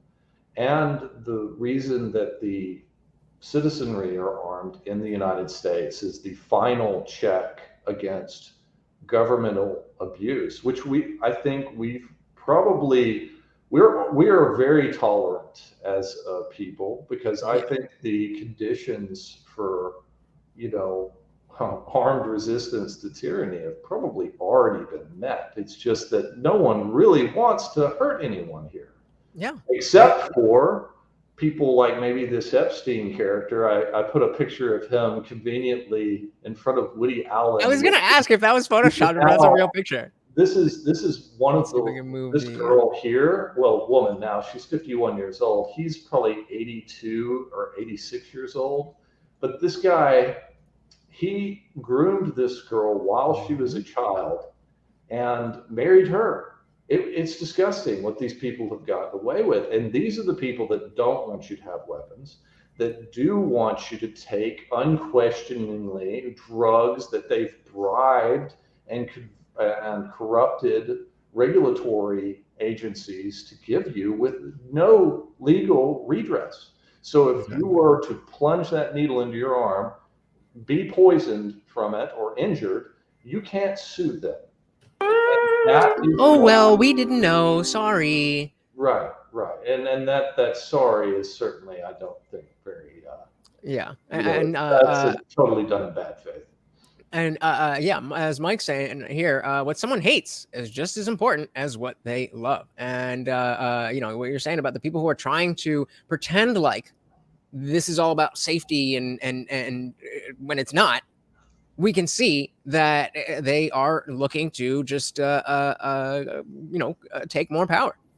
Indie Film says, I think you're talking about the munitions used today with a firing pin is essentially the same munitions that have been used for 100 years. Yeah, exactly. When I was talking about the muskets, obviously a musket is very different from an AR-15. But musket would have preceded the last 100 years. Musket was very rudimentary.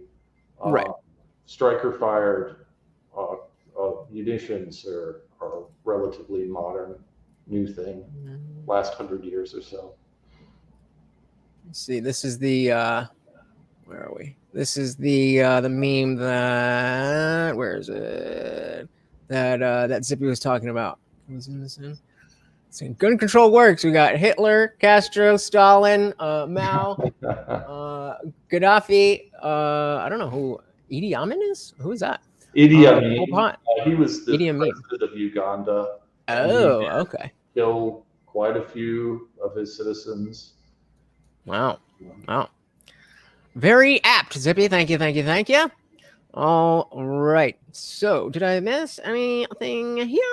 Nope. All right. Let's dive back in. Oprah? Yes, she was fooled by Oprah. Oh my God. but unfortunately, now our family doesn't have those firearms that are historically significant because of this stupid myth. Well, the good Lord giveth, and then take. In your case, He taketh away. But I told you about the 3 World War II era firearms that I found in the attic in my house. Yes. I found an old Colt Woodsman, and then whatever, I think it's a Beretta that's a 25 caliber, and then another Colt that was from the 1930s. Now here's the thing. It was in a crawl space that was newly built. So it's not like it was old. And I asked the construction workers, I said, is this your fire? I asked everyone I knew. I said, no. So I found 3 firearms that mine now are between the years 1934 and I think 1942. So maybe they were your grandfather's. They might have been. They might have made their way. He's like the tooth fairy, with guns. Here's something else, by the way, in this study, and I highly recommend you go and check it out because the method, it's so flawed.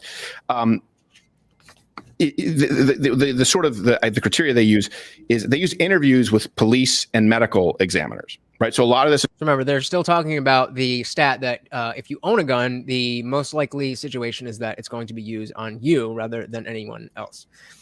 Zippy says, my grandfather was in the war and had a Luger or a P90 of some sort. Nice.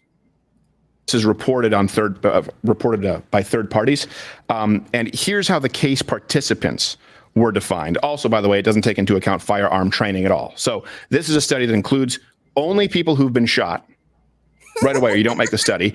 And then you're basing the study on commentary from police officers, from medical examiners. These people may have not had any firearm training whatsoever. And here's a quote as far as how the case participants were defined. We coded controlled participants as in possession if they reported any guns in a holster they were wearing, okay, in a pocket or waistband, okay, in a nearby vehicle, or in another place, quickly available and ready to fire at the time of their matched cases shooting. Okay, so I'll give them waistband, holster, vehicle. Maybe, if the altercation took place in the vehicle, it doesn't really matter if you're in. Wait, real quick. Somebody take a screenshot. I had Ben Shapiro on my show. Wait, in your living room. Or other place that could be quickly available and ready to fire. And that's not clearly defined. This is one study that is so immensely flawed. Anyone who cites, again, it's an agreed upon lie. Right. So then again, the question comes up, where are the people shouting from the rooftops that, hey, those stats are BS. Those stats are from this. They don't include anybody unless they've already been shot. Why aren't people talking about this? And, you know, I'm up here every goddamn day talking about the shit that I know about and I care about. And I know that there's other, that there's gun channels out there. But, I mean, clearly, the pro-gun people are losing. Do you think the pro-gun people are losing right now? I mean, as far as culturally, yes, people are terrified of guns. People don't know guns. People want to ban all guns without knowing. I would quibble with you on that. I can see how you get that impression, but legally, the pro-gun movement has made a lot of headway recently. The New York concealed carry law has been struck down. They're practically foaming at the mouth at the Supreme Court right now because Trump, even though he had only one term before things were so far go well for him, he managed to get the Supreme Court justices in, and it's really protected the gun rights for probably a generation. Okay, so I mean, but of course the cultural inertia, since we have a very sophisticated, heavily funded, extremely well-ordered, hostile media, are going to try and convince us otherwise. Yeah, totally agree. It's a full-time job to remain aware of what's actually going on too. Yeah, and that's more that's more what I was thinking is the cultural side of what people are thinking, because yes, the people who are involved in the politics already of it seem to be bringing us in the right direction, and you bring a great point about the Trump justices. But whatever the issue is, I usually like to look at it on the street level, the individual level, what is the average normie person who's not into politics think, because they are the people who are going to go with whatever sounds right. They don't know, so they're just going to go with whatever sounds right. And on that end, I think there's a long way to go. That's where and like I fall for it still. And one of the things you learn about psyops and, brainwashing is no one's really immune to it. You have to be very vigilant. Mm-hmm. And that's why it's very important not to do this alone. That's why having a community such as this one. Shout out to you guys. Yeah, that's right. Because we all need each other, because any lone person is exceedingly weak. Well said. Well said. Zippy says, question. If you have a proper safety net and academy training system for cops, would it make legal sense to pile on punishment more civilian harm and less for harm? Bro, what? Did you read? I'm trying to read this one myself. If you have a proper safety net and the academy training system for cops, would it make legal sense to pile on punishment for civilian harm and less for harm? I think you need to rephrase that question. Yeah, try one more time. Try one more time, Zippy. Come on. We are a couple years from the ATF being unable to make up rules anymore. slowly, things are heading to SCOTUS as the lower courts ignore the law. So yeah, that's what Aporia was just bringing up, and great point. Great point. And so even if the problem that I see is that if the justices are now going to start picking these things up, and we already have a populace that's in a state of hysteria when it comes to this stuff, and they start ruling as they should in a just manner, then people's heads are going to explode. And normally that's funny, but we saw how that can get a little too far when people get TDS. It's not good for any of us. It's no more laughing at the libs or laughing at the. It's now everybody is just going crazy. Well, one thing I would point out about the ATF is they are, by making these rules that turn large swaths of the population into felons, such as pistol arm braces have been accepted as legal for 10 plus years, and suddenly they just changed their mind, and now everyone with a pistol brace is a felon. Is now a felon. That is effectively a bureaucratic law enforcement agency legislating, and we didn't elect those people. That's a violation of the Constitution itself. So the courts aren't ignoring the law. That probably was not the best way to describe it. The more precise way is the lower courts are noticing that there's been a constitutional breach, and the ATF continues to act illegally outside of their bounds. And gotcha. We see this in a lot of other three-letter agencies that have greatly transcended their original mission statements and violate ethics. Violate ethics. Yeah, that makes a lot of sense. Thank you for clearing that up. So Mike says, messed up the amendment. We know he means their argument is that the Second Amendment, we had muskets, not modern firearms. My argument against that, as we didn't have the internet or phone for the First Amendment either. Yeah, well said. Yeah. Well said. It perfectly, like, the law is the law. If you want to change something, you have every path to do that. You know, just yesterday I was doing a video on this town in Michigan where it's illegal to post any pride flag or anything on public property. And I think, or it might have been government buildings, but I'm pretty sure it was public property in general. And because it's a majority Muslim town. And some of the people were outraged about this. But even though it's religiously backed, like the guy was, oh, religion, politics, they did separate it. Just because they voted with their religious, religious values, as long as they go through the proper channels. If they don't want pride shit in their town, and everybody agrees on that, not everybody, but enough people agree on it, that's how America works. They played the American game, and y'all just lost. So Mike here was saying the Second Amendment we had yeah, okay, we got that one. Zippy says we are a couple years away from the ATF being unable to make up rules anymore. Oh yeah, we got that one already too. Sorry, guys. Okay, Zippy's attempt number 2: more punishment for harm to civilians and less for harm to LEOs, because the cops are better trained and taken care of via safety nets, or if it is, or if much of a muchness as criminals are chaotic and random.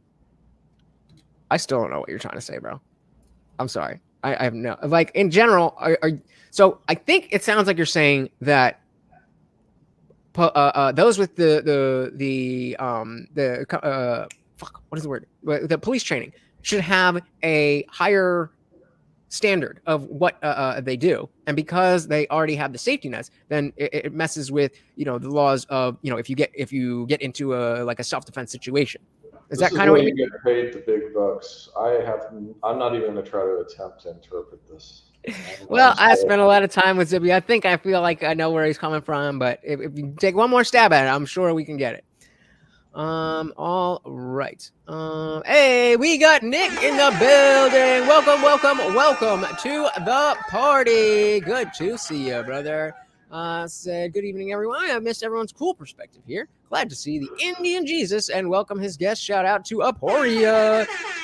If Jesus calls someone a friend, I'm sure I would too. Well, I'll definitely call you a friend, Nick. Glad to see you, brother. We are going through some gun myths. Right. Also, here's something else to take into account.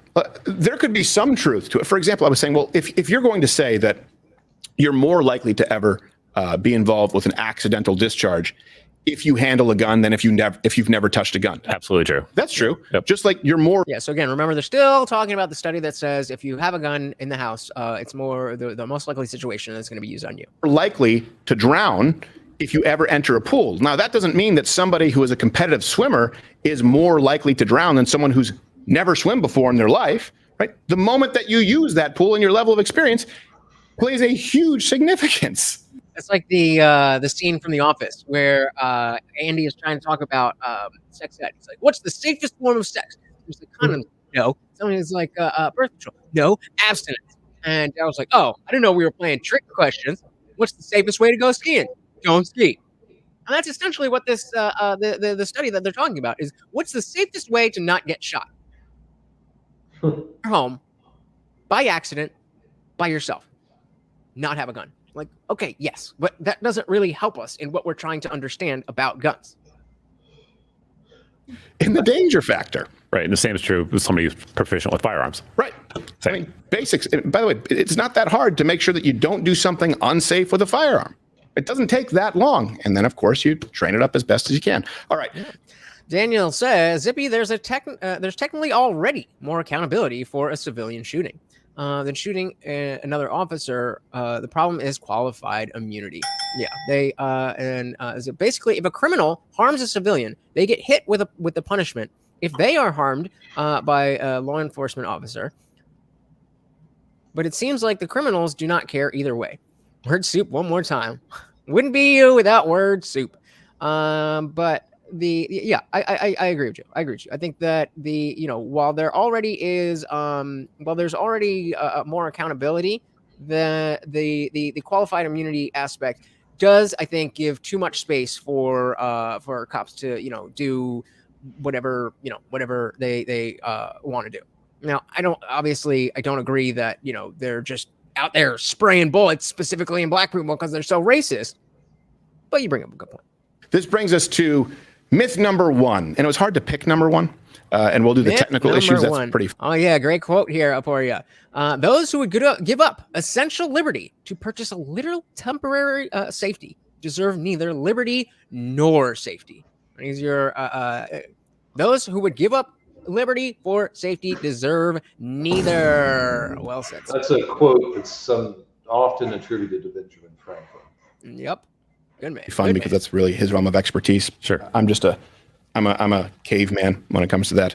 I usually just throw my firearm. It's a technique where you reach out throw it and do this when you shoot. If I have a home intruder, the bullet is more likely to hit them in the cylinder than it is to actually be used as a projectile. But the number 1 myth, you hear this a lot, is nobody needs a high-capacity magazine. There's no reason someone needs a weapon of war with 100 rounds, 100 bullets that can be fired from that weapon. Nobody needs that. Nobody needs that. But some people want it. And as long as the Constitution is still a Constitution, I think that means it's none of your business, sir. You just heard it. Sorry, were you saying something? Oh, no, go on. Former Vice President Joe Biden, that clip early on, say, no one needs that. Just get a shotgun, fire 2 rounds.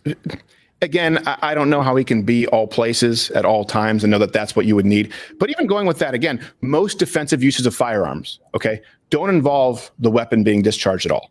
Yep. I want to be clear about that. Now, when you get to the point where you're in a gunfight, meaning there's an exchange of gunfire, or you have to use your firearm, that number changes dramatically. So the stats are skewed with defensive uses of firearms, 0 shots, and then any shots, and the number is significantly higher than you may anticipate. And to be clear, this number can be argued. It's not always necessarily clear because the way that people study gun violence isn't always very accurate, and it's often politicized. But the total average number of shots that we see, according to the crime data that's available, that would be considered reputable to stop an assailant is around 12. Now, let me explain to you. That's a lot higher than I would have thought. I would have thought, average 1 or 2, you going down. 12 shots?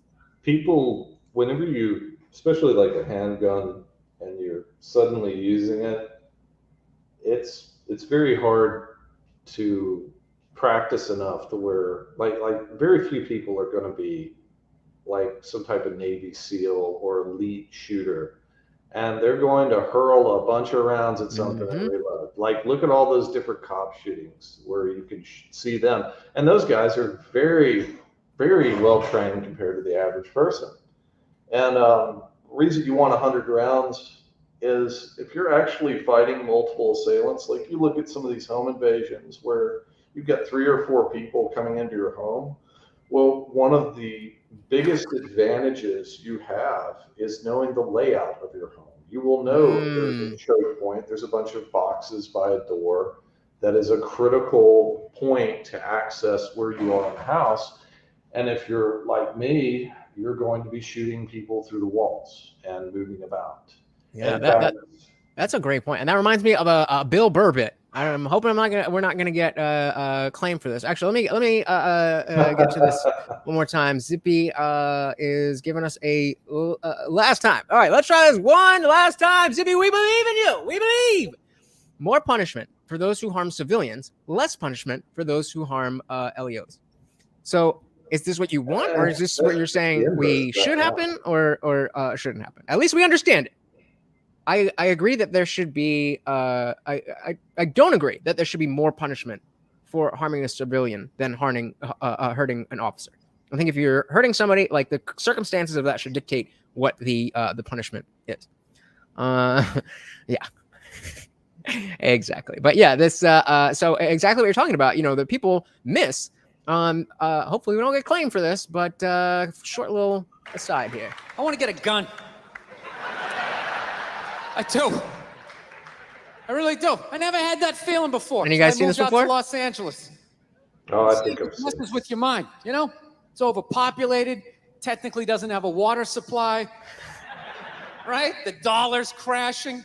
Shit keeps you up at night. You're just thinking, what am I gonna do when the zombies come? Right? Start reading up on shit. Get some powdered food, plant some zucchini, get a windmill, right?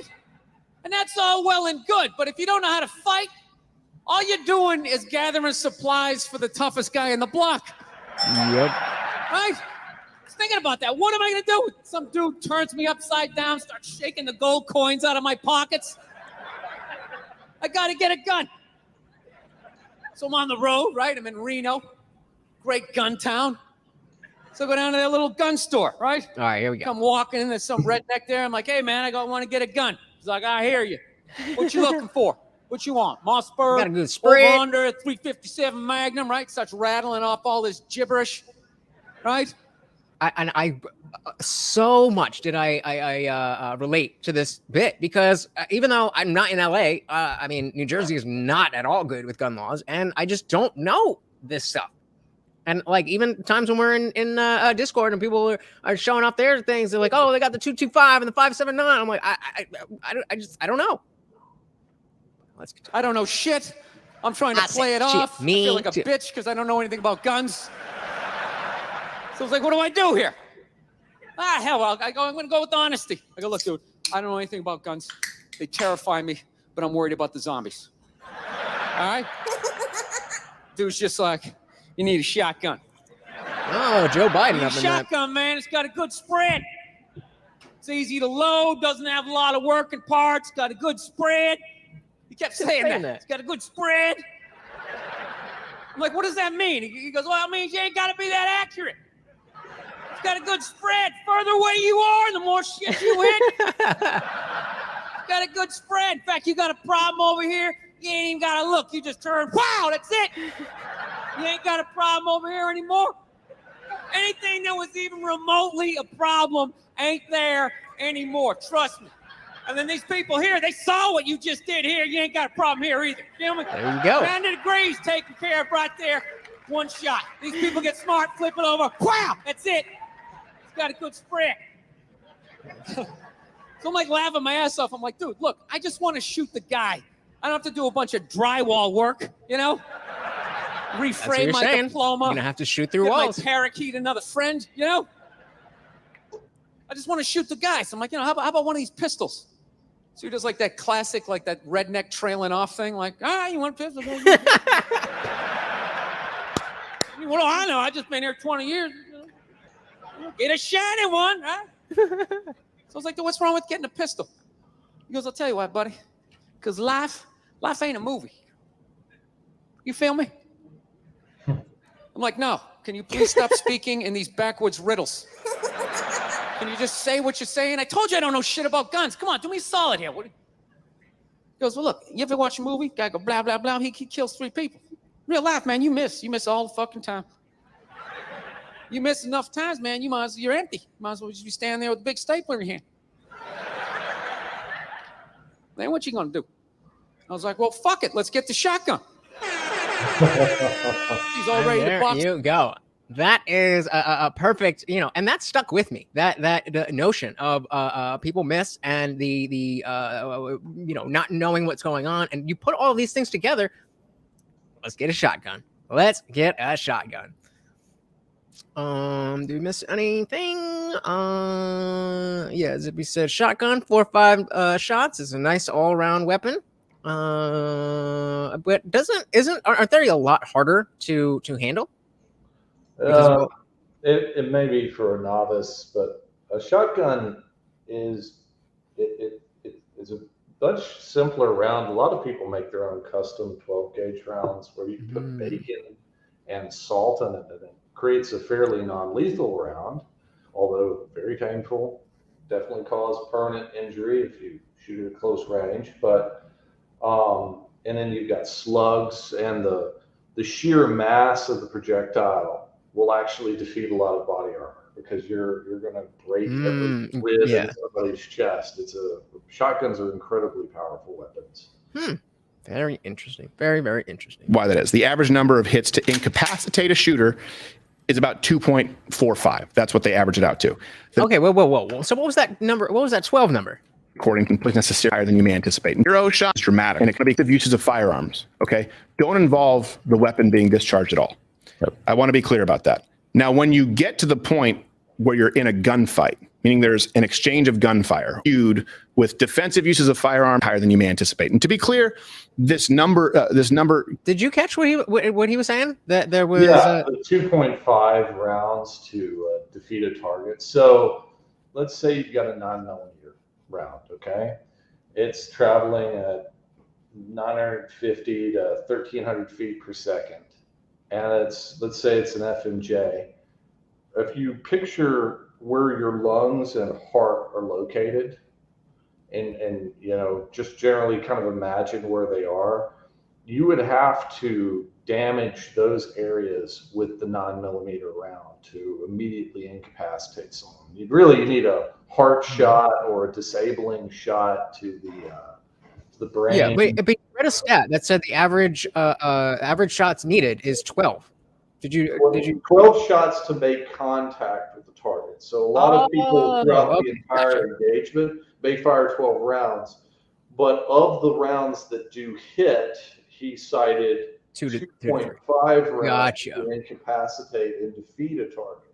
Gotcha. On the ammunition you're using will affect that. So most people are using what are called dum-dum rounds or hollow point rounds, which put a lot more damage into a target, will create a larger wound cavity. Instead of just going straight through it. And you may simply not have enough of yourself left to function at that point. Yeah. Zippy says the Slingshot channel has some neat crossbows and fancy $2,000 magazine bows. Germany has wonky gun law. 9mm is good enough. Sporting power is meh. Peeps go to fight feud jacked up. What? Can be argued. It's not always necessarily clear because the way that people study gun violence isn't always very accurate, and it's often politicized. But the total average number of shots that we see, according to the crime data that's available, that would be considered reputable, to stop an assailant is around 12. Now, let me explain to you why that is. The average number of hits to incapacitate a shooter is about 2.45. See, I should just let it play another second. That makes a lot more sense. That's what they average it out to. The number of shots that actually hit the assailant are 1 out of 5, meaning 4 out of 5 tend to miss. That's something that a lot of people don't take into account. So you miss all the time. If you take 5 and you multiply it by 2.45, you end up with 12.25 shots on average. Now, let's say that could be anywhere between 5 and 12. Let's say it's between 3 and 10.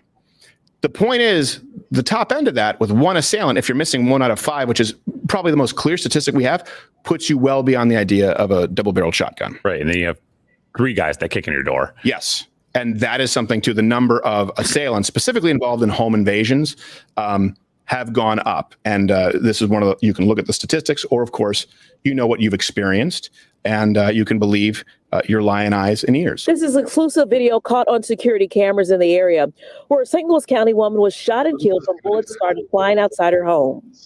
As you can see, someone turns around in a yard and fires shots right at someone, and then that person returns fire. Margarita Automotive Group Skyfox was over the scene in the 300 block of Lanshire Road, St. Louis County. Hey, shout out to Iridium Kush, dropping a like. Thank you, brother. Welcome to the party. Were you saying something for That's a good example of why you'd want to have 100 rounds in a magazine. Yeah. To be able to defeat 4 maneuvering targets. Yeah, and I mean, because like I had an understanding of the Bill Burr bit, exactly what he was just saying. And then I had an understanding of them pushing back against high capacity magazines. But when you put it like that, you miss a lot. If you're well trained, then of course you need more because you're gonna miss. Right. But agreed, Zippy. Yeah. So what do you think? Yeah. So Zippy says stopping power is meh. People are not going to need stopping power 90% of the time, but hollow points are nice. I don't know about that either. If it comes down to it, I've got several weapons I carry periodically. I've got one that's very light that I can wear for hours and not even notice it's there. But ultimately, at the end of the day, I like a 230 grain hollow point 45 caliber plus P round because that's going to create a massive wound cavity. Even if I don't hit you in the heart or a critical organ, you're just not going to be functional anymore. And so I was going to say, just for those who don't know, but let me make sure I know that we're, when you're talking about a hollow point, the point is hollow. And so when it makes impact, it spreads out. It kind of spreads the energy out a little bit more. And in theory, it wouldn't over penetrate the target because a round that has a whole tip might go create what's called a through and through hit, where it doesn't actually impact any vital areas, doesn't cause any bleeding, and you might not even notice you've been shot. I have a friend of mine who was shot in the neck at point blank range while wrestling with a man, and he didn't even notice he had been shot because he had missed his carotid artery, missed his spine, missed everything else, and he's just got a really cool scar. Right. I mean, whatever it takes, right? Interesting. So Zippy says, why do gangbangers kill random people? Communities are not armed and trained. We make people fear guns, not train them to use them. Gangbangers don't actually kill random people. They seem to kill other gangbangers and anyone that happens to, meet their target list. True, but I mean, it's not. It's certainly not uncommon, but I do think the majority is killing amongst themselves. But either way, it does create the fear and the hysteria, like we've been talking about. Ooh, shout out to Daniel. Let's get your thoughts on red flag laws. I actually had someone try to red flag possess my weapons once. How dare you? That I was insane.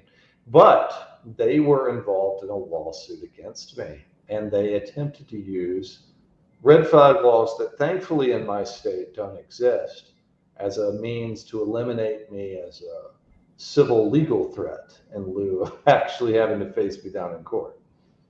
So that's a potential abuse of red flag laws. Oh yeah, and they're so right. it also, in order to take your weapons away, you're basically saying someone's going to do something bad. And I understand that if there's a deranged, crazy man, you know, there's already things that exist to possibly take their weapons away. But the red flag laws just make it easier. And in the states that have adopted them, I think they wanted to have a mechanism to seize people's weapons anyway. And some people don't need to have weapons. Some people are very angry and, you know, they have like a protective order against a significant other. They've got a strange spouse. There's plenty of reasons to maybe want to temporarily take someone's weapons. Hopefully they would surrender them voluntarily if it really was an issue. Yeah, and I mean, there is an interesting conversation about, you know, every time, you know, some big shooting that makes the news happens, then every liberal comes out of the woodwork and say we need to ban this, we need to ban that, we need to ban that, and every pro-gun person is saying this is a mental health issue. So, okay, if it is a mental health issue, but you're saying you don't want to have something in place to allow people to intervene before it happens, then what exactly is that? So you said there's a process like that already. I mean, I know you can like 5150 somebody if they're like really crazy. You can call the police, and I guess that's, I don't know where the 5150 thing comes from. But you know, you can get them taken out of their home and in proper custody. But it seems like there needs to be something that's a little less severe than that, but not as easily ripe for abuse than these red flag laws seem to be. Because it just seems like the easiest way to get back at anybody for anything. The one of the things that kind of overarches all of these discussions is I think most of our discussions about gun regulation are had in bad faith. And I sometimes watch politicians joust it out, presuming that the other actor is acting in good faith. At this point, and this is just my opinion, I look at the Democrat Party as a arm of like this pharmaceutical military money power complex that wants to remove any impediment to its ability to do whatever it wants. And an armed, independent citizenry that have intact morals and ethics represent a clear existential threat to their dominion. Well said. I could not agree more. Well, and then, yeah, Zippy's saying more good people with guns will sort it out just fine. When seconds count, cops are minutes away. That's a good one. That's a good one. All right, we got a couple minutes here. Let's finish this up. Let me back this up just a second. With a topic to return fire. Bomarita Automotive Group Skyfox was over the scene in the 300 block of Lanshire Road in North St. Louis County, where the tragedy all unfolded around 3 Tuesday morning. In the video, it appears multiple people were exchanging gunfire from outside the victim's home on the front yard. We are told the woman was inside the home. Terrifying moments caught on camera as a Phoenix homeowner protects themselves from several suspects trying to break in. The Phoenix Police Department released this surveillance video tonight. You can see 4 men kicking in a front door only to be met by gunfire from the homeowner. That homeowner says they were alerted by a motion sensor linked to their surveillance cameras, and they were able to arm themselves just seconds before their door was kicked in. The suspect. That is awesome. That is awesome. The fact that you are able, like, without that type of, you know, I mean, we've seen some BS from the from like doorbell cams and that kind of stuff going viral, but the fact that that can be used this way and that you know, the motion, you're alerted, ready to go. That is like chef's kiss. Exactly, precisely why we need the Second Amendment. 100%. Where are we? So yeah, Nick was saying before that we're told that the police shoot to stop, not to kill, but that is wrong. In the academy, they are taught the only reliable way to stop someone is to kill them ASAP. What which academy is true. did you go to, Nicholas Laschetti? Where did you go to what academy? Is this a police academy or some other academy? What are you talking about? I've been to the police academy. I've been trained as a policeman once upon a time. So they do. And under no circumstances do they train police to kill. Yes, if you shoot someone, there's a very good chance you're going to incapacitate or kill the individual.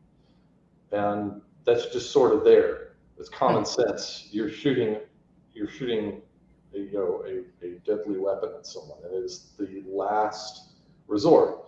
There's tons of other options. There's de-escalation. There is non-lethal options like pepper foam, pepper spray, which are very effective. And the only time you would be allowed to use lethal force is under the same conditions that a civilian or a regular person would use. If you, like in my state, I would have to fear for myself or someone else their immediate danger of lasting physical damage or death. So That's if what they someone was say. running towards a child with a knife, I could shoot him and kill him. But never. No, I agree, but I think this kind of goes, and correct me if I'm wrong, Zippy, but I think this goes back to what Zippy was trying to say, is that while that may be what they teach, that the consequences if you are engaged in a shooting incident, it's the scrutiny is going to be a lot lower because of that qualified immunity if you're a law enforcement officer. Yeah, it'll protect you from things like being sued for property damage or different things that frankly a lot of people now take insurance policies out to help them mitigate the costs of a self-defense engagement as a civilian that does not have qualified immunity. And there's plenty of critiques of qualified immunity and it not being fair to the population at large that are reasonable. But that's an entirely different discussion than gun this. Interesting. You're a wealth of knowledge on this stuff. Yeah. Any film says they're trained to shoot mass. So not going, because that's another thing that you hear from people all the time. Well, why didn't you just shoot him in the leg? Stupid. Center mass. Yep. I Daniel said. don't remember where I was trained to shoot, but yeah, I guess you're trained to stop a threat. Yep. Gotta stop it. Daniel says cops are only required to be on the range a few hours a year, if that. Yeah, definitely a huge Depends on the training organization. issue. That's not necessarily true. Some organizations practice more than others. But the requirements we're talking about. So if the requirements vary from organization to organization, and they vary widely, actually.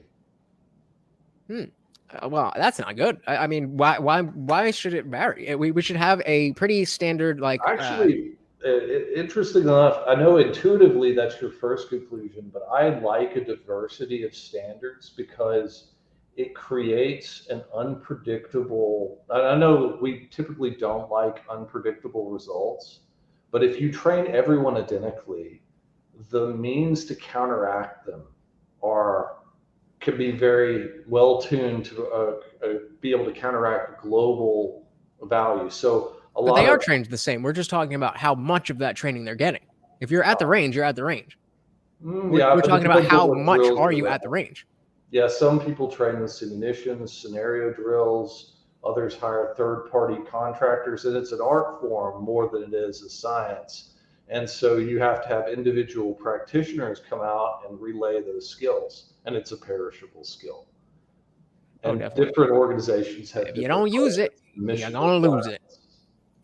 Yeah, I would just so you don't, because yeah, I mean it is my first instinct, because if we know that, like, okay, it takes 10,000 hours roughly to master anything. Well, then you should probably need 10,000 hours in your first 2 years of firing that gun. No? 10,000 maybe hours. not 10,000 hours, but yeah,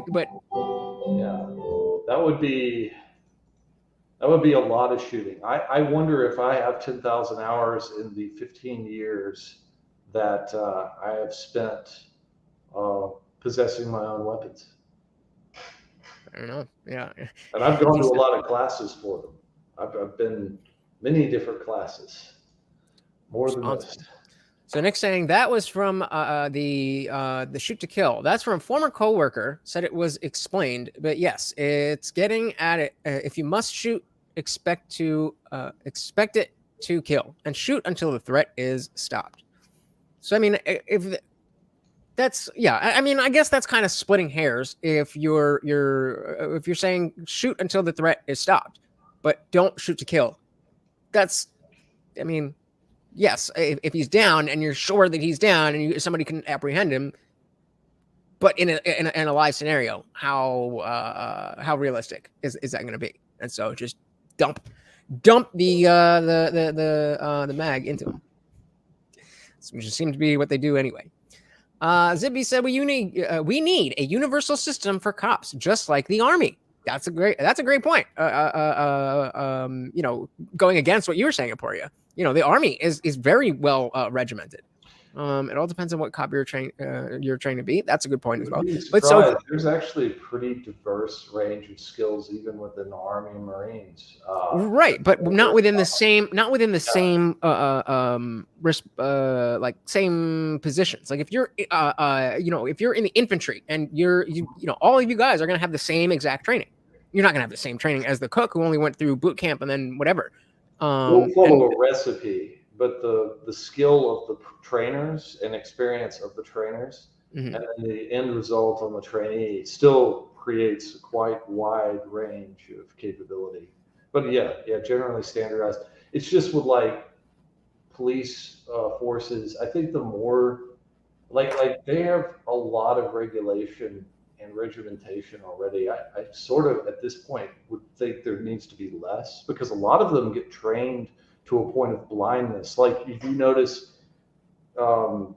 sometimes, and I experienced this when I was initially trained 8 or 9 years ago, I reacted to scenarios like almost like a Pavlovian response to a scenario. Like if a knife came out, my gun comes out. And that we see this sometimes where somebody's got a pocket knife, they get blasted, and you can still kill someone with a pocket knife. And it's hard to make that decision, like when to restrain yourself or not. And I sometimes wonder, I don't know. I'm thinking outside the box here. I'm just going to stick. Well, and that brings up, you know, the retort as to why qualified immunity exists in the first place, is that we're giving these people, by virtue of the uniform and the badge and the gun, we're saying, okay, we're putting this responsibility in you, and with responsibility has to come, not only accountability, but the freedom to make that judgment. If we're going to allow people to say, okay, it's up to your judgment, then in the moment, the judgment is the judgment. That may not be the best thing, but we've already said your best judgment in the moment. So, right. Well, one thing I would say about qualified immunity, and the actual numbers of police are quite low, and the time to train them is quite long. The attrition rate is quite high. And like right now, if you look at the tempo of criminal activity, like in the city I live, they have a short staffing of about 600 officers. So they're at basically 1/3 their normal strength, and people are very aggressive and are constantly testing them. And it's like if you look at so when a police officer violates your civil rights, right? Let's say he falsely arrests you and drags you to jail and deprives you of your freedom. That is a section. That is a, oh gosh, I usually know this off the top of my head. That is a Title 42, Section 1983. I'm doing this off the top of my head. Look at this guy. And it's a civil rights lawsuit, and you could be put in prison for depriving someone of their civil rights. It's a very serious crime, and it's a felony. Right. And if a police officer deprives you of your freedom, serious issue, and it's also, at the very least, might line your pockets if you play your cards right. It's a very hard hurdle to hit. If you can prove it in court. Yeah, but you prove it in court. That's the big sticking point, though. But I mean, yeah, I definitely agree. But that brings up, it really is an interesting conversation about what we really should be doing with that qualified immunity. So anyone else says, yes, let's federalize local police. That's a great idea. Nobody said federalize anything.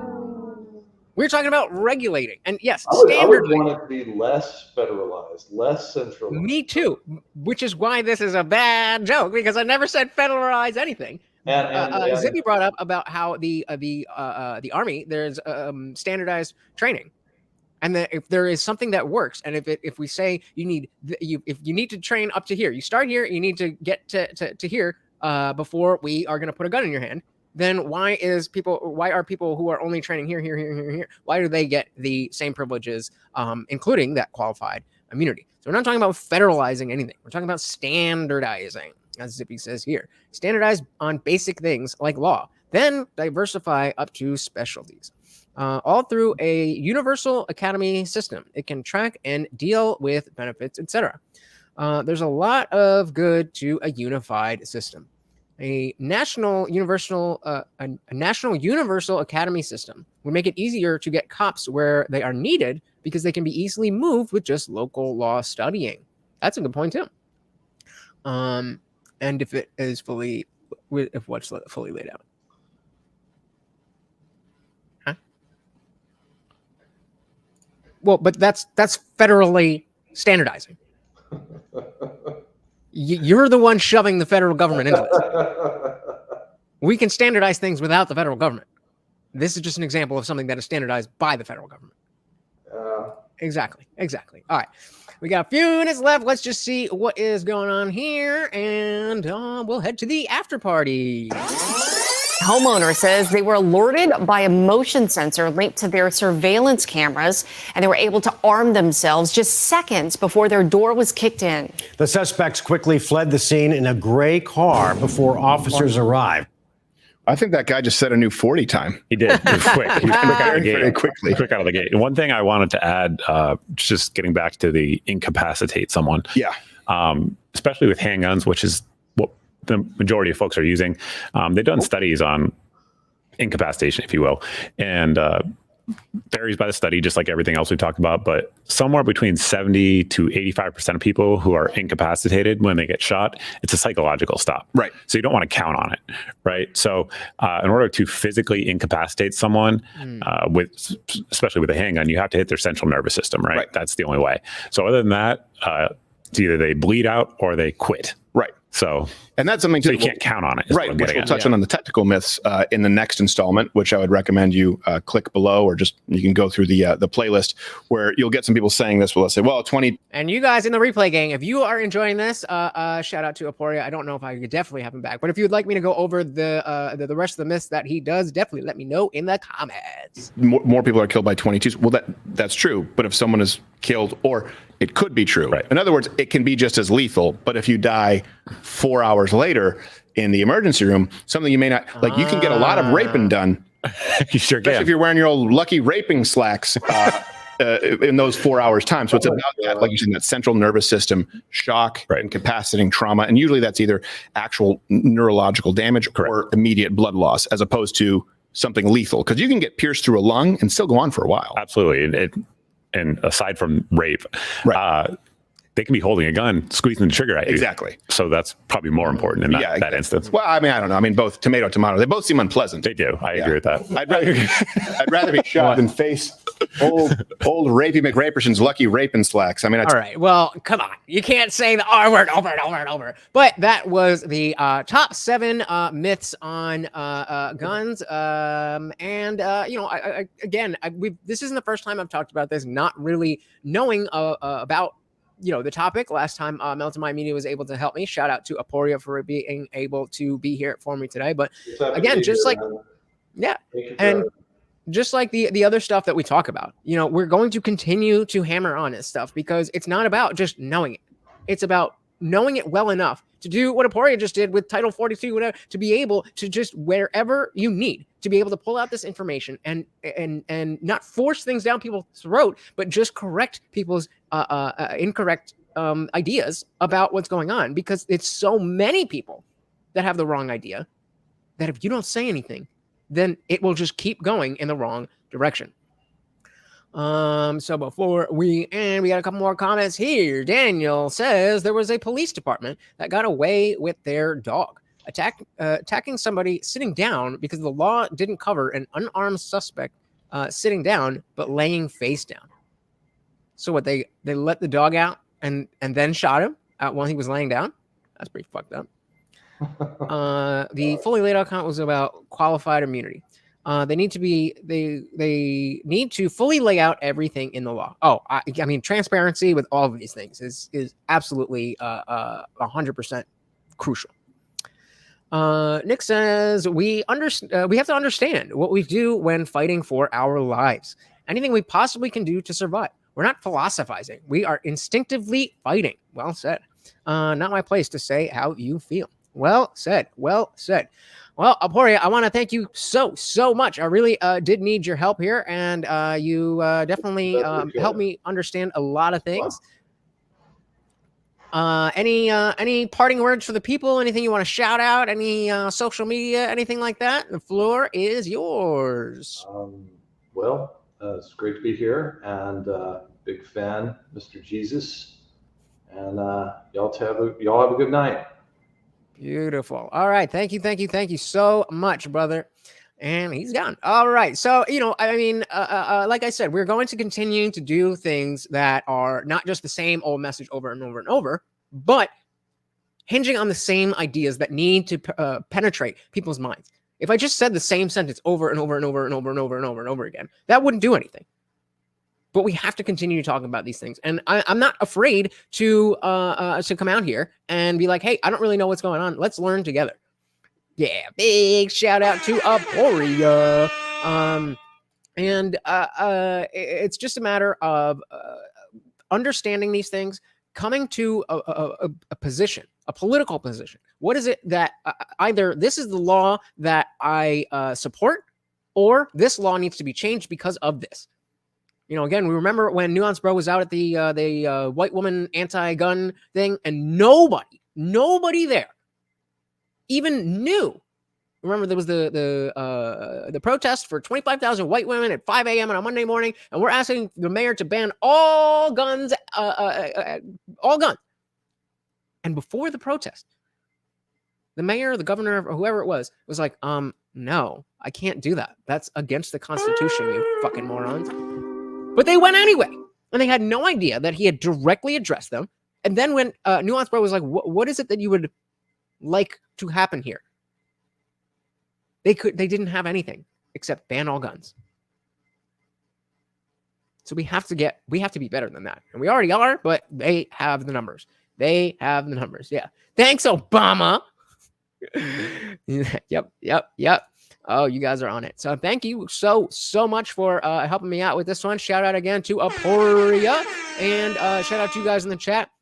You in the replay gang, help me out. What did I miss? What do I need to know? What did I get wrong? What is, all that stuff. I want to get better. I want to be smarter. I hate being wrong. You know that. So help me be right in the comments below. Thank you so much for hanging out with me, guys. I really do appreciate it. You know how much this means to me. And of course, a big shout out to the sponsor of the stream, Indie Film. Thank you so much. Even if you can't contribute, guys, being here, spending time with me, hanging out, and having the conversation is exactly that's my life, man. This is what it is. So thank you again, guys. I hope you enjoyed this one. Not my area of expertise, but an important area to talk about either way. So come back and help me out. So next time I can be a little bit smarter. That's all we can ever ask for, right? Thank you so much. Once again, I have been your host, Lutch, aka the Indian Jesus, here to resurrect the second coming of common sense. Until next time, guys, I am out of here. Peace.